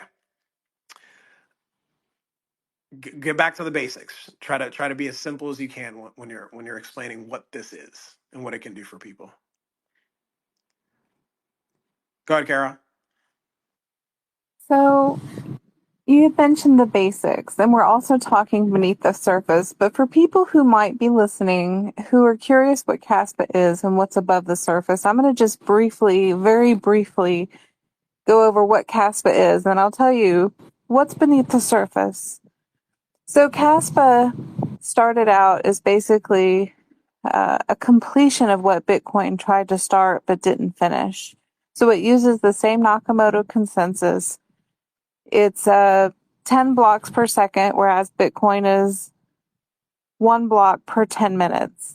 So there's a huge speed difference. They're both proof of work. Kaspa is fairly launched, which means everyone gets a free, fair, not a free, but I guess a fair way of paying for the Kaspa without it just being airdropped to VCs and people who have access to exchanges, and no one's being bribed, basically. Everyone's getting it fairly. And it's scalable.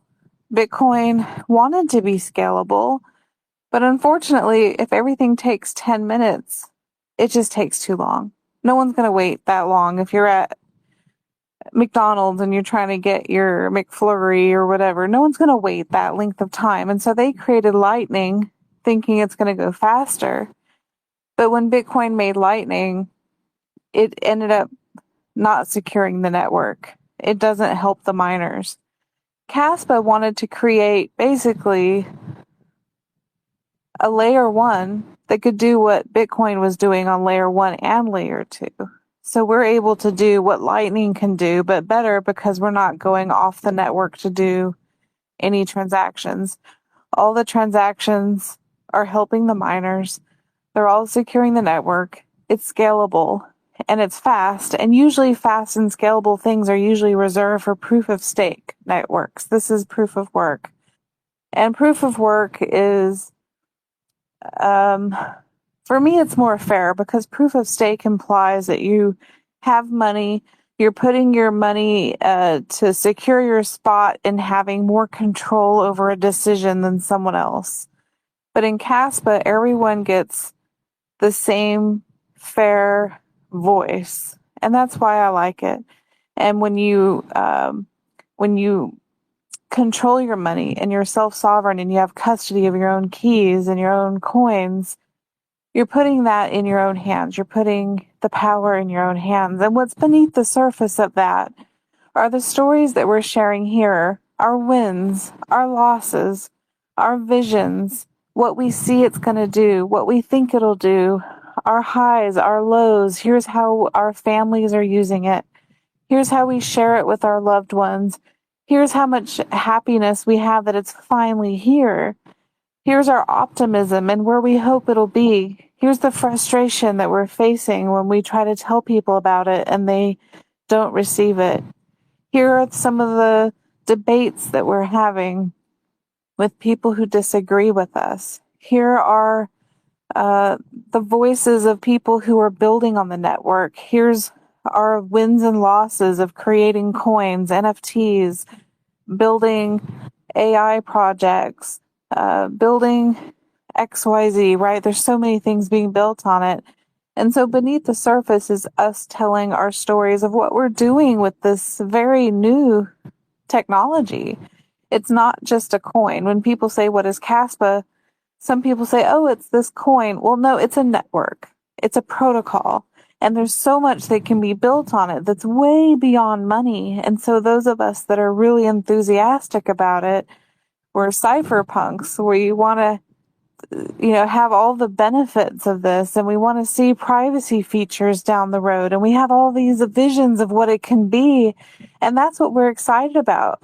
We're not just excited about what it is, we're excited about what's coming and what can be, because we've seen the roadmaps, we've seen what's coming down the line, and people say, oh, you're smoking hopium.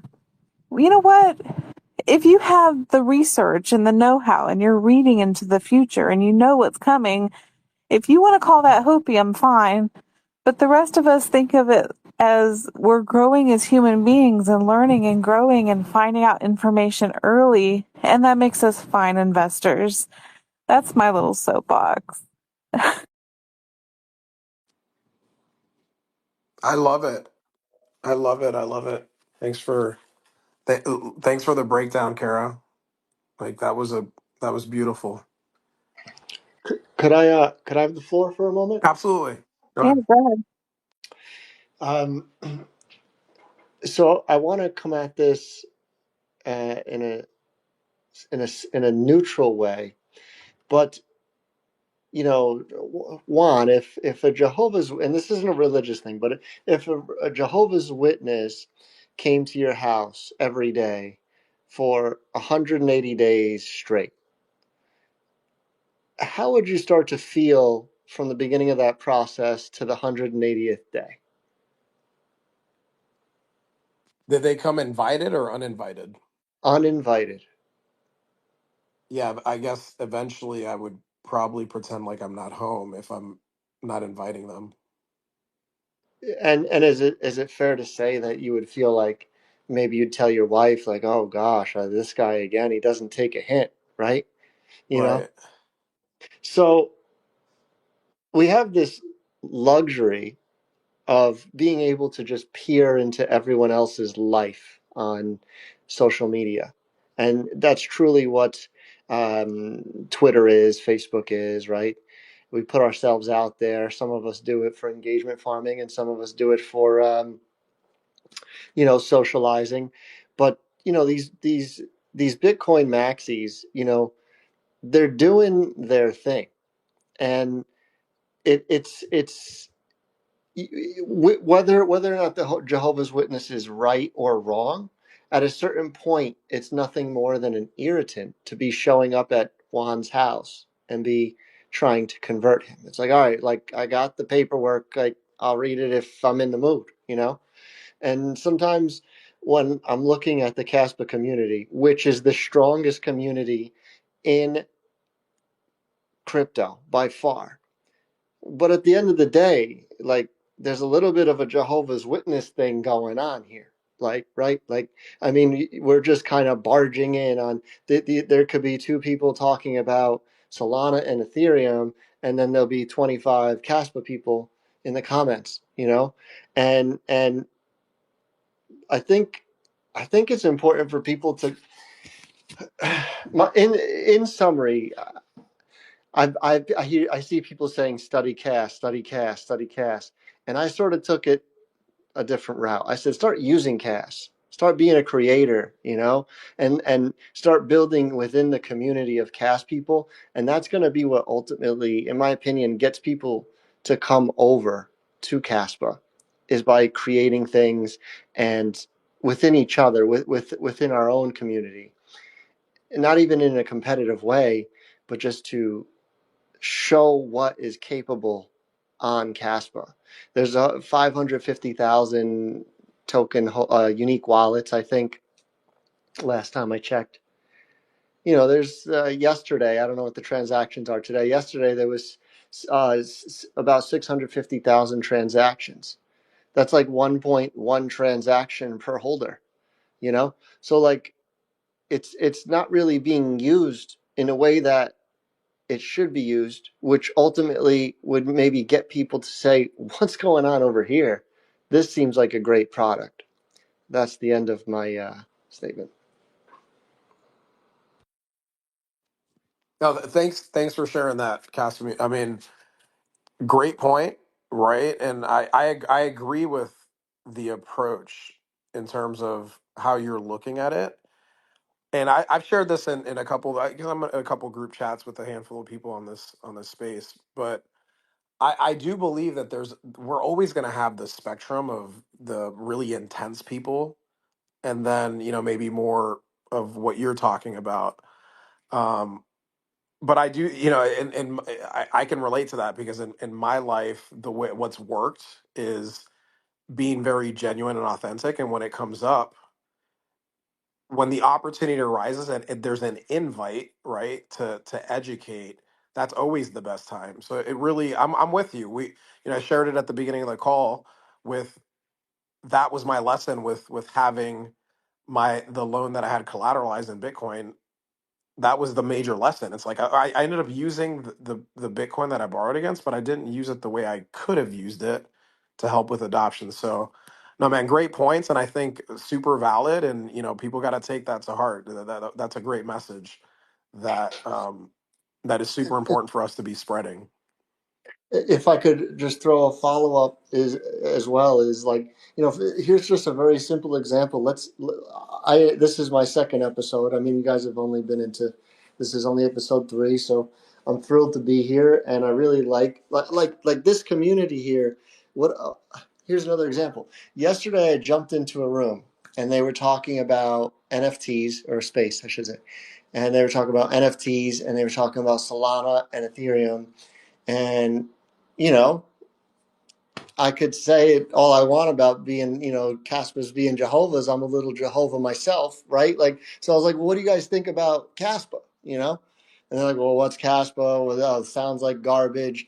I ended up getting removed from the party. Out of, really for no reason. It was non-confrontational. They just weren't trying to have any other conversation other than Solana and Ethereum. And, what was interesting is that they were asking me about it and then not letting me finish my sentences, and then then I got kicked. But in a room like this, full of Caspians, if you will, um, everyone's so friendly and receptive, and that's what's really special about Caspa. And I think that's why I stick around, you know, because there is a lot more action on other chains. But case in point is, if I support Juan, I support Kara, and let's say Juan launched a meme coin, Juan coin, right? Look, I'm not saying I'm going to invest $1,000 into it, but I'm going to get involved. I'm going to throw in $10, right? Because I want to support Juan and his spaces. That seems interesting to me, and then it gives everyone this sense of ownership within the Caspa community.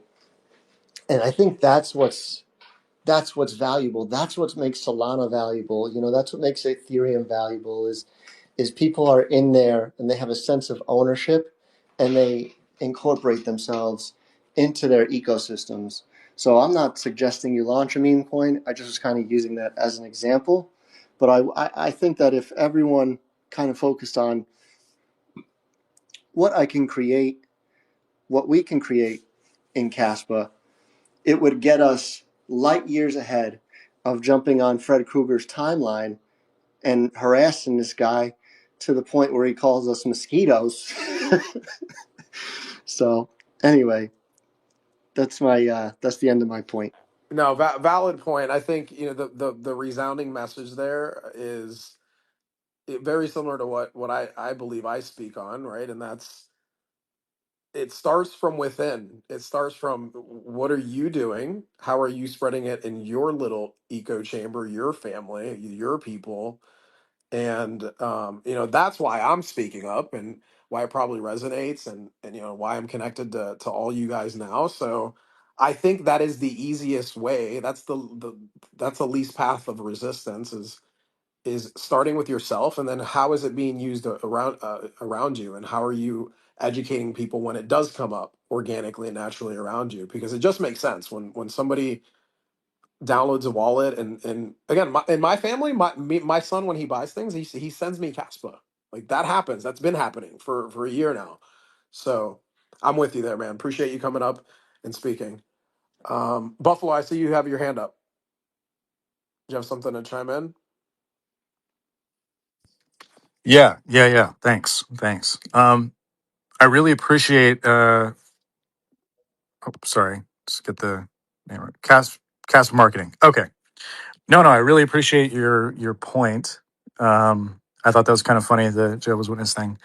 Um, but just to clarify, if they come to your door and you tell them you don't want them to come back, they put you on a list and then they don't come back. Just to clarify, I know that's not your point, but I'm just clarifying. Um, so so I think that in early adoption, uh, we need to be aggressive, and I think that's what we're doing. Of course, we're all human beings and we all have what we bring to the table. I think being aggressive is important to a certain extent, of just being like, hey, study casts are here, or like I'll post things, or I'll put things in a thread and be like, hey, and I'll direct them somewhere, be like, just check this out. But I think that the kind of guerrilla marketing that we are doing here on X is important, because I think this is a great platform for crypto. That's why everyone's here, or so many people are here. I don't see a lot of this on Facebook. I don't see a lot of this on Instagram. I don't see a lot of crypto. I mean, maybe the algorithm's off. I don't know, but um, I think it's important to be aggressive now and early to build this community. But I think the majority of us are doing it respectfully, unless we're probably dealing with maxis, because just the willful ignorance just breaks my brain sometimes. Um, you deserve Caspa when you buy it, I guess, or where you buy it. But I think that being aggressive now is important, but I also like the point that you made is like, hey, let's build on this. So we're talking to normies, we're talking to Bitcoin maxis. I think that the direction is correct. It's like, hey, let's get some people who build on Ethereum to come and build on Caspa, right? And to see how awesome this is, to see how much easier it is as soon as that bridge, because I think we have the bridge with the L2 now, right? Yep. I'm not sure. One, do we have the bridge? I mean, with Casplex, do we? Because I know Eager is doing it with the with Ethereum, their bridge over to Caspa with their with being able to build on Caspa easily and be able to transfer that over. Is that correct, or do you know? Yeah, I couldn't speak on that, but Okay, I know I saw Eager's doing it. Burke put his thumbs up. So if anybody can chime in Oh, on okay. that. Yeah, can you hear me? Yeah, yeah. Yes, the L2 is now up. The cat bridge is now up. You can migrate Okay. across the bridge. Awesome. Also, Caspa Queen, how you doing? Sorry I couldn't meet up with you guys in Sacramento. It's just a little short notice, but I'm really stoked. So let me know in the future. I'll definitely head over. Sounds awesome. And I didn't mean to interrupt you. I just wanted to answer about the Oh no, bridge I appreciate it. question. I appreciate it. But yeah, I think that focusing on getting builders on Caspa is going to be kind of the next step. And because I think that we have enough group now, Binance knows us, Coinbase, like everybody fucking knows us. So it's like, okay, when that comes in, then I think it'll be on them to educate people. Cause I mean, I've seen it come up a little bit on Binance. But I think they'll like be like, oh, like an image of like the trilemma being solved, blah, blah. So they're going to want to they're going to want to have their bags and they're going to want to pump them. So they're going to educate these people when it gets spot listed, when it does. But having this guerrilla marketing now is really important. But I think we need to switch gears. I'm not saying everybody, but switch gears to try and get builders onto the on to the Caspa chain. So I think that's kind of the next step, and I think that'll eventually kind of be organic within the community to start talking to these people and reaching out, because I know the people who are developers are doing this. But it is a small snowball on a very high hill, and it's going to get bigger and bigger and bigger with time. I wanted to touch on Cass Mike's comments regarding using it, building. Uh, you did mention that you missed episode one. I'm fortunate enough to have caught all three episodes. So in episode one, both Juan and Kara, I don't know if it was a challenge or what, but talked about building dApps, using AI to build dApps. And I literally took that to heart, and I've been working on that since episode one. Uh, and literally, the goal is to launch a token, uh, and I'm doing the coding with Chat GPT. Is the one that I paid I used to use it for free, but I finally decided that I needed to pay for it. And this stuff's amazing, man. It's allowing me to just so you know a little bit about myself, my background with coding. When I was in college back in the 90s, we took Pascal and Fortran. It's machine code. So that's and that was a long time ago. And so the tools we have available right now are going to enable anybody, any Joe in the community who has a desire to do so, to build some really cool stuff. And so, I think from the get go to the show, I think Juan and Kara laid the groundwork, to try and inspire us, and they certainly inspired me. So, I want to thank them for that, because now, I'm doing stuff in Linux and a bunch of different code or programs that I don't even recognize, but the AI knows what they are and they know I need them, and they're helping me get me to where I need to be. So, uh, build on, guys. I love it. I love it. Thank you for coming up, Cascat, and sharing that, man. You're an inspiration every time. I love listening to you speak, man. I love every single time you come up and talk. You were in that 3 day fast with me, right? Was that you? Yeah, it was. Oh Okay, man, okay. check. You know what? I didn't catch that it was you till just now, man. That was awesome, man. That was an experience. Should have So went get on that this, fast. we ended that fast. I don't know, 3 days. I started it the day after my 60th birthday. It was something that I had been wanting to do, and it just showed up. So it's like the universe brought it to me. Same. Literally, the first post I looked at on X the day after my 60th birthday was that. And so I thought, oh, this is the universe talking to me. And so after that fast, I'm still in ketosis. I have not eaten sugar, anything, Wow.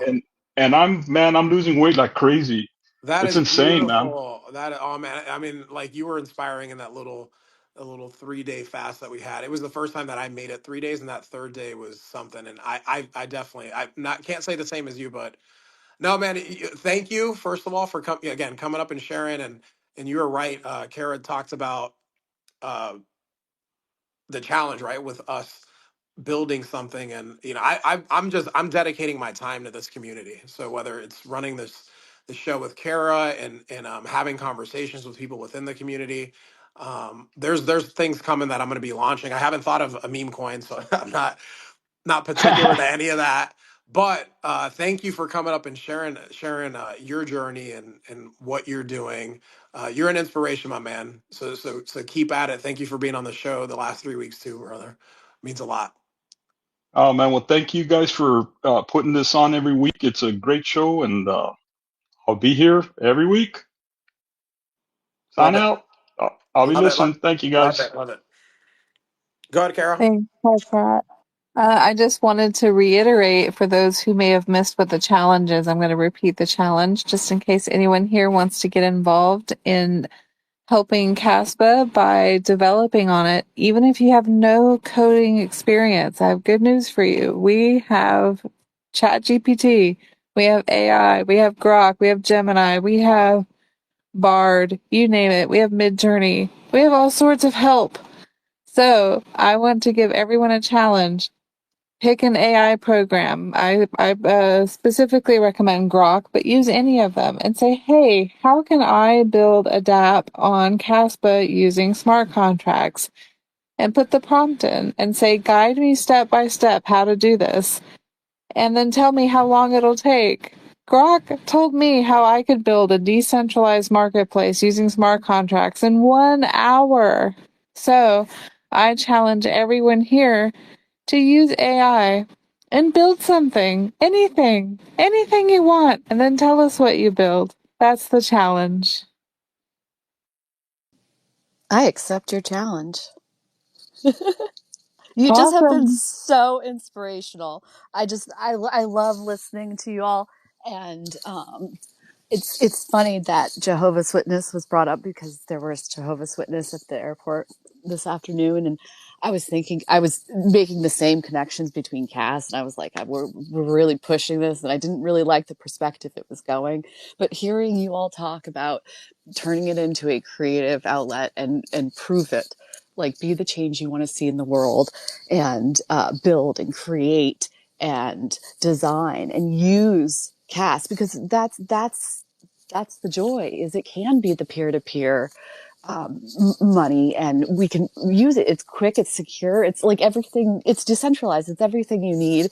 And I've been thinking a lot about uh, just what I can do, and I've been using AI for sure because I don't have any coding background or what have you, but I've definitely been trying to see what I can do, and I've been writing up a business proposal, and so it's just so interesting to hear everybody, or inspiring to hear everybody, what everybody's building in Berlin. It was fabulous to hear like everything that was going on. But Kara, I can't wait for your book because it totally sounds like something I'd read to begin with, and just the fact it's about Cass, like I definitely looking forward to it. It will be a lot of fun. But thank you Thank for having you. me up, and thank you for all that you guys do for the community. Thank you for that. And it's nice to finally meet you and have our voices touch like this. So that's Yes, awesome. definitely. I'm giving you a voice hug. Hugs.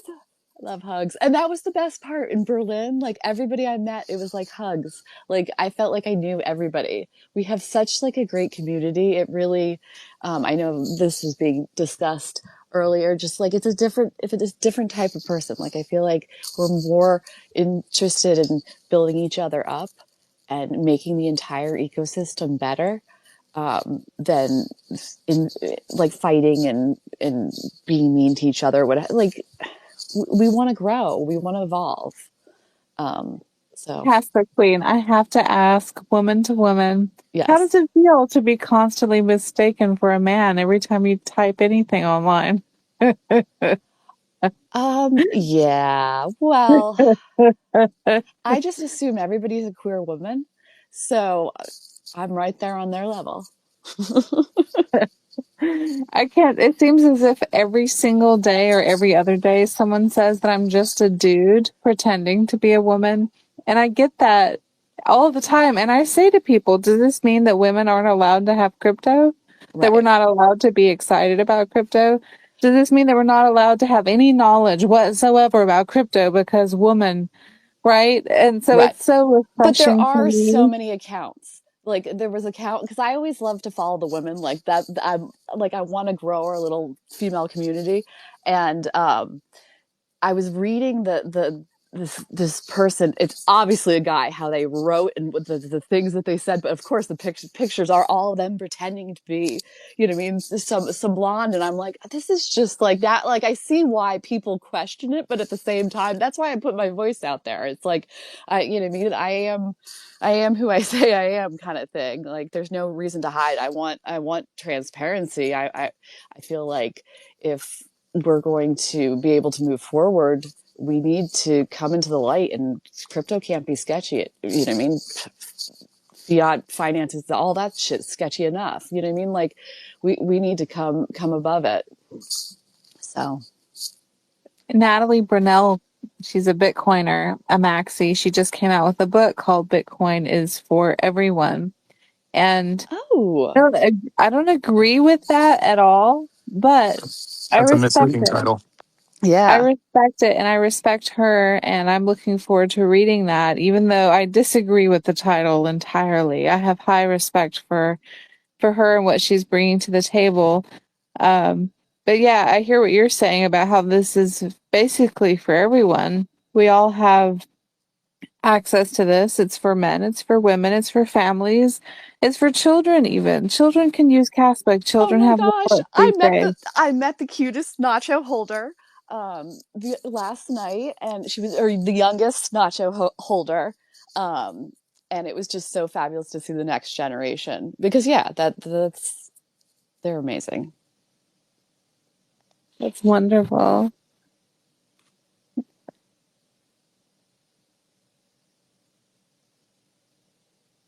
Does anyone else on the stage have anything they'd like to share, or anything as a comment based on anything that Queen has said, or any? Oh, we have Buffalo. Go ahead, Buffalo.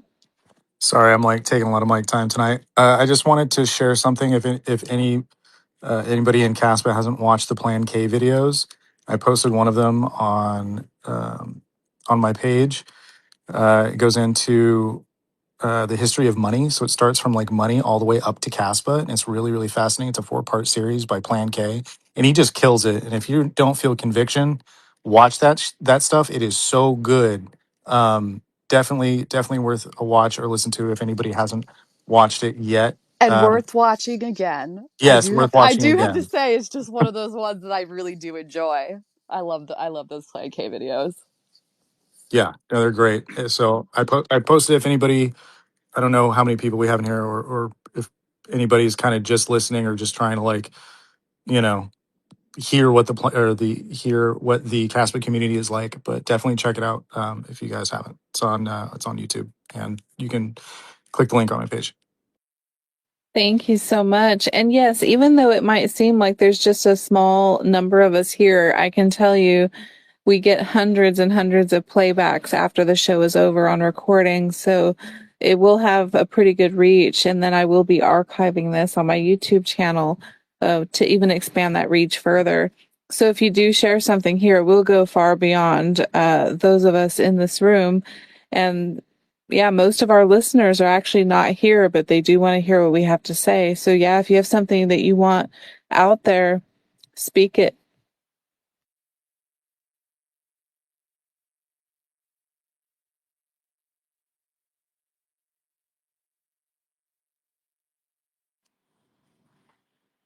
I'm gonna second that Plan K video.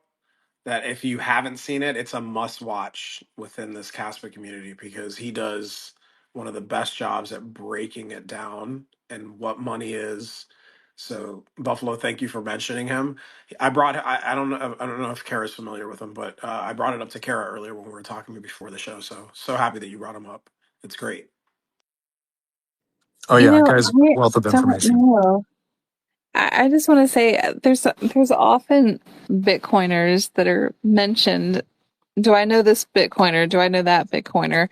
Almost always my answer is It no. I is. don't Yeah, I'm so know. amazed by that. I'm like, wow, that you just block all that out. I love it. I really don't, because I'm not influenced by Bitcoiners. I was a fan of Bitcoin before they were, and I wasn't influenced by them when I got into it.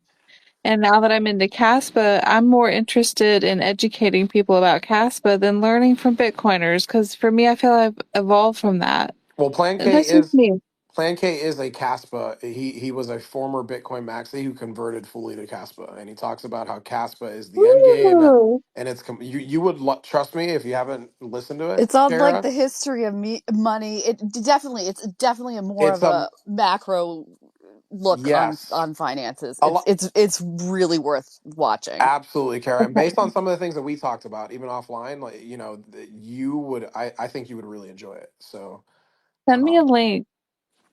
I would send you, well, one, you're going to have to do, I would send you the link or you can just look at my page. But I tried to send you a link after we had our discussion last on episode 2 about how you were having some issues with people pushing on you for your content.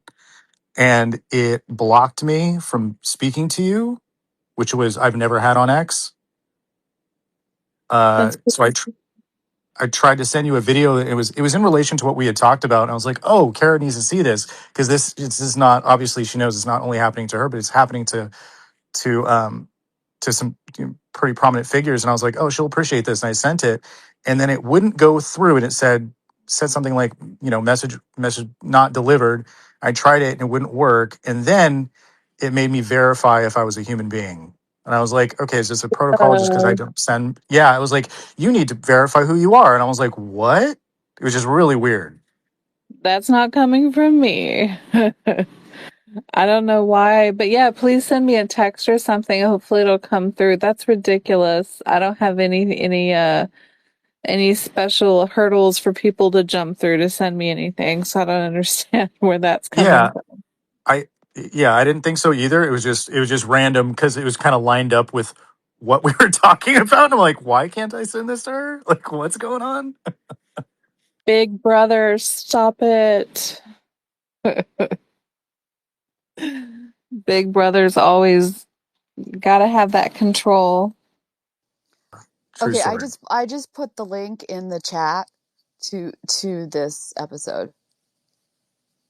sweet. Yeah, I think you beat Just me to it, Casper Queen. And I sent because I you. have it saved. You It's haven't on. said okay. I've There we go. saved the play. You got I'm to like, watch the whole let me do playlist, this right and now. there's other playlists. Yeah, the first video, he has a 4-part series, and the first of it, it's called The Death of the Dollar. So I just messaged you, Kara, so you'll have it. But yeah, for everybody else as well. It really got me like interested in learning about money and the history of money. This video I've seen so many times, and I Same. just keep getting more and more out of it. I guess I wasn't, you know what I mean, I wasn't a fight like I didn't study finances or anything, so like I knew a little bit, but like it was definitely eye opening. Wow. So No, I'm on the same boat, Casper. Same exact thing.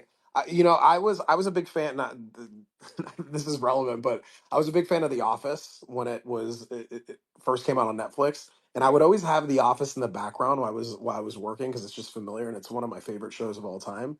I've probably seen every episode like 10 times. And Plan K for me last year, same thing. I listened to the 4-part series so many times. Like all that is so love it. ingrained in me, right? And it gets into your cells and your soul when you have the information repeated many times. So Oh, yeah, good stuff. I'm definitely with you on that one. Yeah, Absolutely. I'm a repeat listener on so many things. So Juan and Queen, both of you posted, and everyone except one person, everyone who's posted in this chat, with the exception of one person, shows up as probable spam. How crazy is that? We're hosting the show and we're Really? spamming our own show. I know. I know. That's ridiculous. I know. X has people flagged, which is ridiculous. I That's don't wild. understand. You know what? I mean, I think it's something to kind of mention here because I do not go on these I don't go on anybody else's profile and do the shit talking, but I've noticed that I've been blocked by all these people, and I wonder if that plays into it. I'm just curious. I don't know if it does, but I feel like I've been blocked by people who I've never interacted with, and I wonder if that's what has that happen. That's an interesting point. You think maybe the algorithm is recognizing the strength of the community and kind of considering us spam because we're everywhere? It's I possible. suppose. I think some people are reporting accounts because again, like we mentioned earlier, the whole like comparison to Jehovah Witness, but there is a lot of that. You know, we're a pretty passionate community, and it's a part of. I mean, it's all happening organically. That's the funny thing. That's why we have the Caspa bots accounts, and we're not bots. We're just super passionate people. But yeah, that's We have something conviction. we do. We believe it's endgame. Exactly. So I guess it comes off like it feels. Yeah, I don't know. I don't know how that works. They're It's very. jealous. Yeah, I think so. Well, they had. I mean, remember what happened to Caspa Fax? He's got his completely deleted. Like they blocked him and deleted him because a bunch of Bitcoiners or whoever got together and reported Caspa Fax, and he lost his channel or his his channel. So he had to make up another one. I don't know if anybody. I'm sure you guys already know that, but maybe what the possibility is he got hit for spam or for being a bot, and then maybe the algorithm decided that the people he was following or people he was reacting with are on a watch list or whatever. I don't know, but I mean, They got him for impersonation. impersonating of a Caspa fact. I'm confused. I know, but that's how it. That's what X blocked him for. That was That's the explanation. wild. They blocked him for Really? impersonating Caspa. Had something to do with the logo, and the logo had to be signed off by the guy that made it. Who was it? Chad or who made the logo? I'm Yeah, I not sure, believe it but was Chad. It's Chad. there was so apparently, according to X, Chad owns Caspa's logo. I don't know. It's weird. I don't know, but he got blocked for impersonation. And That's since he couldn't wild. prove that he wasn't Caspa, or I don't know, since he couldn't prove, it's weird. 'Cause how do you prove Cas? Like, That's wild. so that's how they got him. And so he was frustrated. He couldn't appeal it. And so he made the other account. And then no one believed it was him, not even me. So I put him through all these different steps to prove it was him. And I sent some Caspa to backstock which is a KNS domain I had gifted him many months before he was banned, and he verified the amount, showed me his wallet, and sent it back to me, which verified it was him. And then I said, "Okay, you're Caspa Fax, you're good now." But before that, I had him going through the ringer. Are you really him? Are you really him? Prove it. Let's prove it with Caspa. So he's back, but he's having to deal with that craziness. And I think, like you said, I think he was targeted by people who were just tired of him. And to answer the question that was being asked, there's people asking, is this spam? Everyone who has responded in this chat, with the exception of Caspa Marketing, everyone else is hidden underneath probable spam. Everyone. We have 12 comments, which means 11 out of 12 people, or 11 out of 12 comments, are all considered spam. Do they show up if you allow them if they request to speak and you give them the platform? I certainly hope so. I would love to hear from people. I don't understand why they're listed as spam, though. So when I'm looking at the chat, there are only like two or three people under spam. It's Mr. Ziku and Mayhem's Collectibles. Everyone else is appearing Yeah, in. same for me. It's just, it really is spam. That looks like it's someone wrote TTT. Yeah, I wonder if that's just you, Kara, because mine's showing what their shows. I only have two people under spam. Yeah, I can Wow. see. I don't have anybody under spam actually. So you think we're all spam? How do I find that? Because I don't think you guys are spam. How do I find those? No, It's just, it's being maybe mean. people are reporting you. What's going on? What are you doing, Kara? We're gonna Yeah, let but it's Onion all of talk. us who are showing up as spam Yeah, to Mhm. her. I don't understand. Onion, welcome as a speaker. I know you have experienced people calling you a spammer or getting on, doing the guerrilla warfare on everyone's timeline. We'd love to hear from you. Tell us your story, Onion. Well, I was just mainly just gonna let y'all know that most of everyone I can see in the Twitter thread, only like 2 people showed up as spam. So I guess maybe it's different, at least for me. So I guess that's good. But I guess to answer your question, wait, what was the original question? So, Onion, everybody knows that you were the first one on the front line to go into a Bitcoiner's feed and just speak what you want to say. So, say what you say and why do you say it? Alrighty, well, I'll give a little bit of a backstory. So I discovered Kaspa kind of like the way we all do. We all have our aha moment. Made a Twitter account, and I just started tweeting like my thoughts, and I kept it real professional. Like my account was super professional, and I had the whole mindset of this is just going to be about Kaspa, and then blah blah blah blah blah blah blah. Um, and then I went on like a Twitter Spaces for the first time, the one where it was like I had asked the question, like, oh, would you put $100,000 on a Lightning channel? That Twitter Space, I don't know if y'all remember, but Duffel bag of cash? yes, that one. Oh my Oh, it's God. infamous. Oh my God. Anyway, so I remember intentionally trying to be so polite because I can totally understand how if you're a Bitcoin maxi, hearing anything that's not Bitcoin, it's like against your religion. So I really wanted to be delicate with my Twitter and be nice and blah blah blah blah blah. But I just found that no matter how nice I was, they just kept I got to the point where I was like, they're silencing me. They're not wanting to listen. They're name calling me. I have genuinely tried to be polite and try to talk about technicals. They throw slurs at me, which I don't care. I think it's funny. But the idea is like this is sound money, and like at first it's funny when they started to name call me, and it's not just me. It's all of us. All of us are getting treated the same.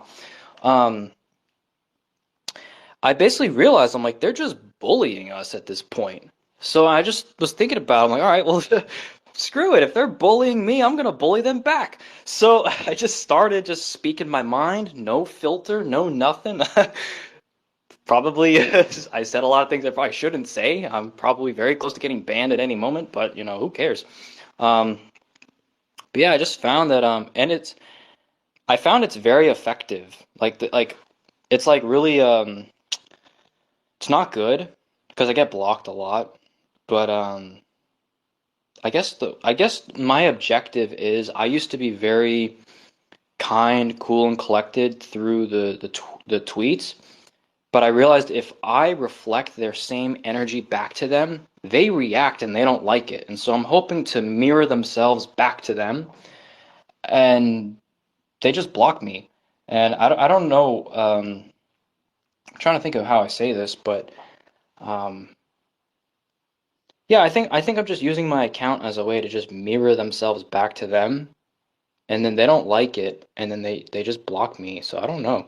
Um, there's really no Let me moral. ask you something, Onion, because Yeah. I know that they're blocking you, but you also are being effective. And my understanding is you've actually reached a few people who have 200, 300,000 followers and they're DMing you now. And you're taking the time to write or say, record a number of recordings to teach them about Caspa. Are you tell us a little bit about the ones that aren't blocking you, the ones that you're getting through to. Are those moving forward, or what's going on with those? Actually, yeah, there's so the big accounts, there's just a few instances where like a few big crypto accounts messaged me. I never knew who they were. Unfortunately, I sent them a bunch of voice memos just like, hey, this is what Caspa's about. This is what it is, blah blah blah blah blah. I haven't really gotten a response, so I've kind of just moved on. But there's actually a few Bitcoin accounts that I'm like in a weird way, I interact with, I think I'm having some success with like 2 specific Bitcoin accounts right now.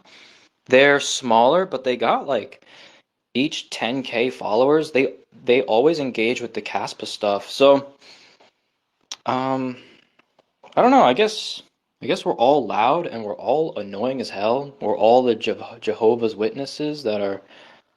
So I don't really have like any. I don't know if I'm actually effective or not, but I just know that there's a lot of Bitcoin accounts on my timeline. They do not stop talking about Kaspa. even if they're taking a dump on it. So I think that's progress, you know? So, I want to also mention you had said that in addition to the fact that on X, a lot of Bitcoiners won't talk about Caspa, you had experience on YouTube where people had a different attitude. And also, you had said something about instead of focusing on Bitcoiners, to focus on people who are into crypto. Can you tell us a little bit about how you came up to those conclusions? oh yeah, yeah. Let me think about this. Oh yeah, so with YouTube, I had made a few YouTube videos just trying to like make video format stuff about Caspa packaged in a way for like the Bitcoin maxi. Um, and I noticed a lot of comments.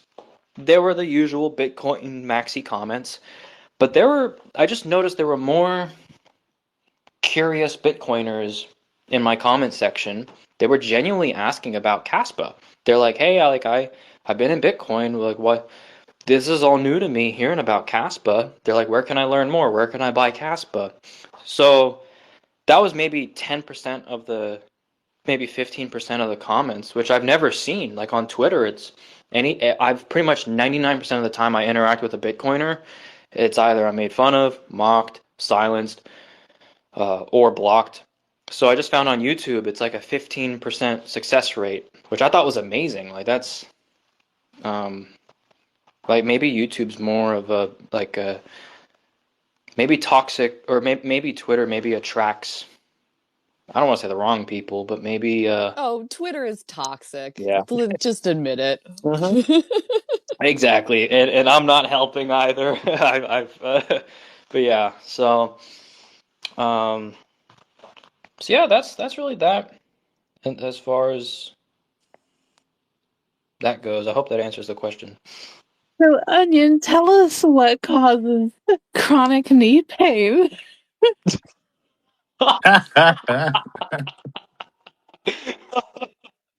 Bro, my back is hurting. Come on. Well, why don't you tell us? Fuck. Yeah, I got some crazy tweets, man. I don't know why I tweet half the stuff I say. Should I say the tweet? I guess in this call, is that cool? Tell everybody.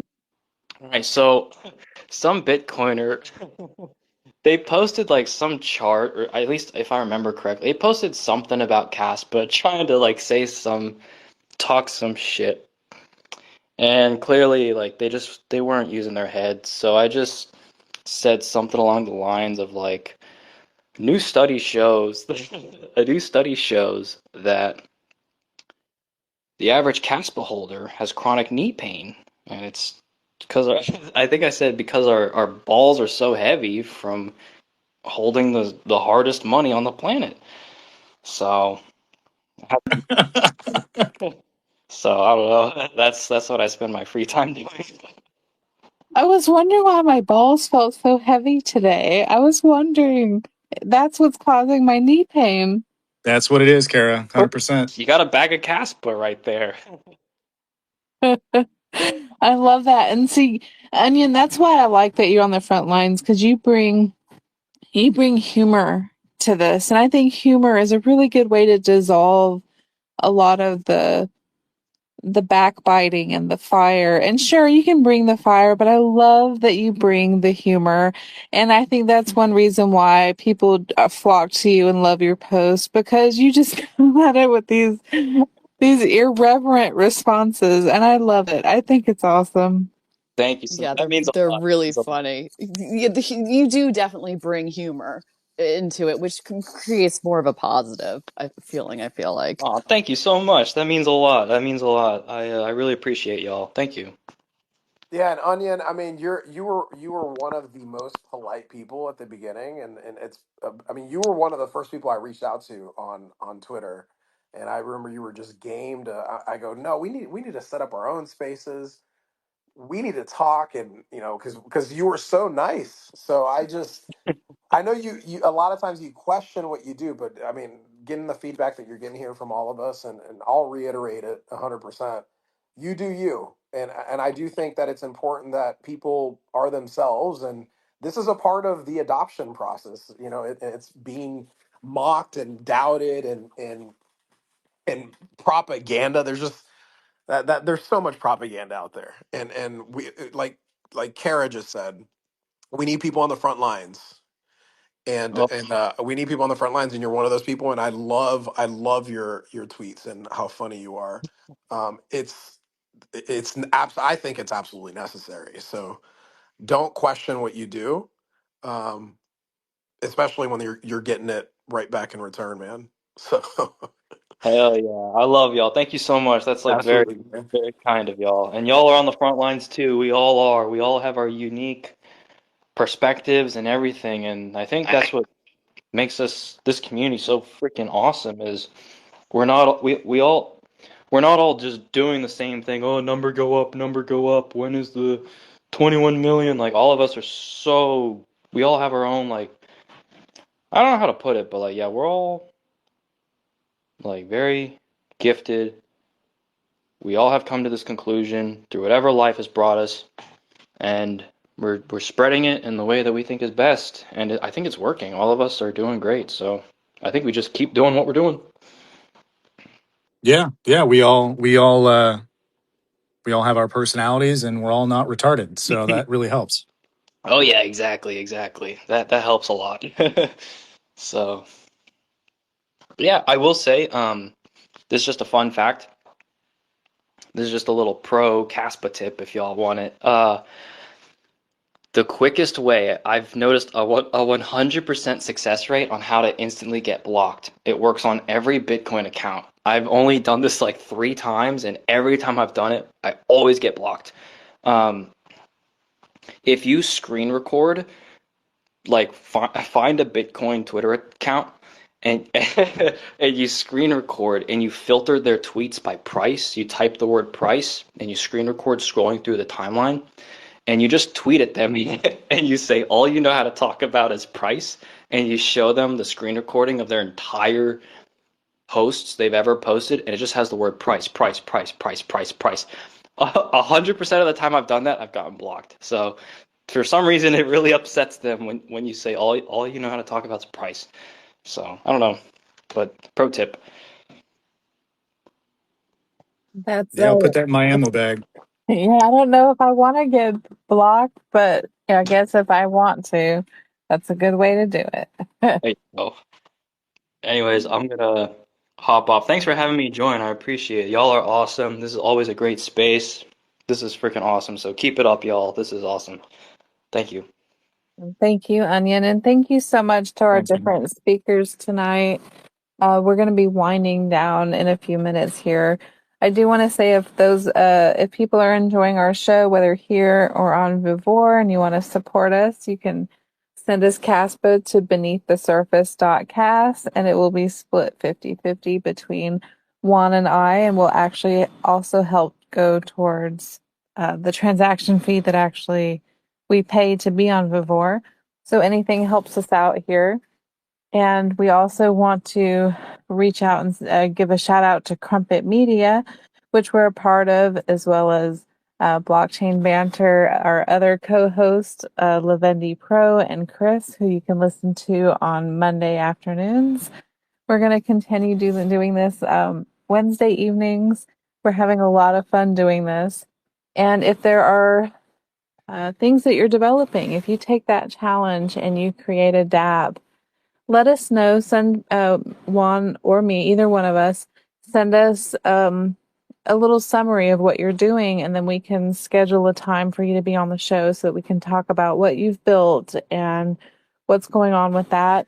And in the future, we will be talking about Crumpet Media, which is a decentralized publication using crumbs, and we will be talking about that very soon. I want to wait until I fully have read the white paper, so I'm not going to get too deep into it right now, but it is something I'm excited about because I think having any kind of decentralized anything is usually a good thing, and a decentralized publication where people can vote on it using crumbs is a good way to get news out and get information out.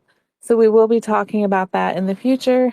Um, Juan, do you want to give us one of your tags?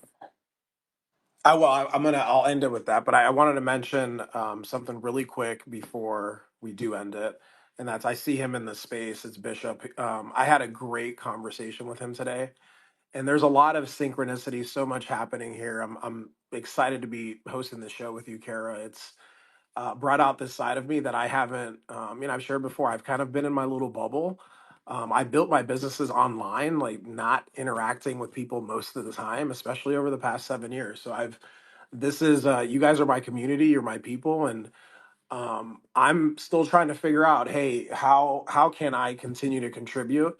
And in talking to Bishop earlier, and he just reached out to me. We recorded a podcast that unfortunately didn't get completely recorded, and we couldn't put it out. But we learned that it was really a conversation for us too, and we've developed a brotherhood, and there's just I get just as much from sharing that I do from hearing how whatever it is that I bring up impacts people. And he was kind enough to really send me one of the best voice notes that I've ever received. It brought me to tears, literally brought me to tears, because I'm like, wow, I've been told by people that really know me that I should be doing this, and he really brought that to light. So I am answering the call. I am here to serve, and I will be launching some things in terms of maybe groups or people that want to work with me. um, I'm not setting a price on any of this or anything like that. That's not the intention here. The intention here is really to bring out the best in people, and I really do see myself as a mirror to everyone. Um, and there's an opportunity here to continue to build. So if you're interested in any of that, I'm going to be working with Bishop. Feel free to DM me, and we can chat. We can talk it up, see if we're a good fit for each other. So I wanted to mention that. Um, these spaces have been awesome. Thank you, Kara. You're great. Can't wait to continue running this. We're just getting things rolling. I thought this show was fire. Thank you all the speakers that came up and chimed in, gave us your input. That's what all of this is about, right? So remember, it's one conversation at a time. Be humble, be kind. Caspa is vibrating at the frequency of truth seekers. Blockchain Banter, flowing beneath the surface of blockchain where Kaspa carries the current of truth. Have a beautiful night. Love you all. Good night. Good night, guys. Thank you.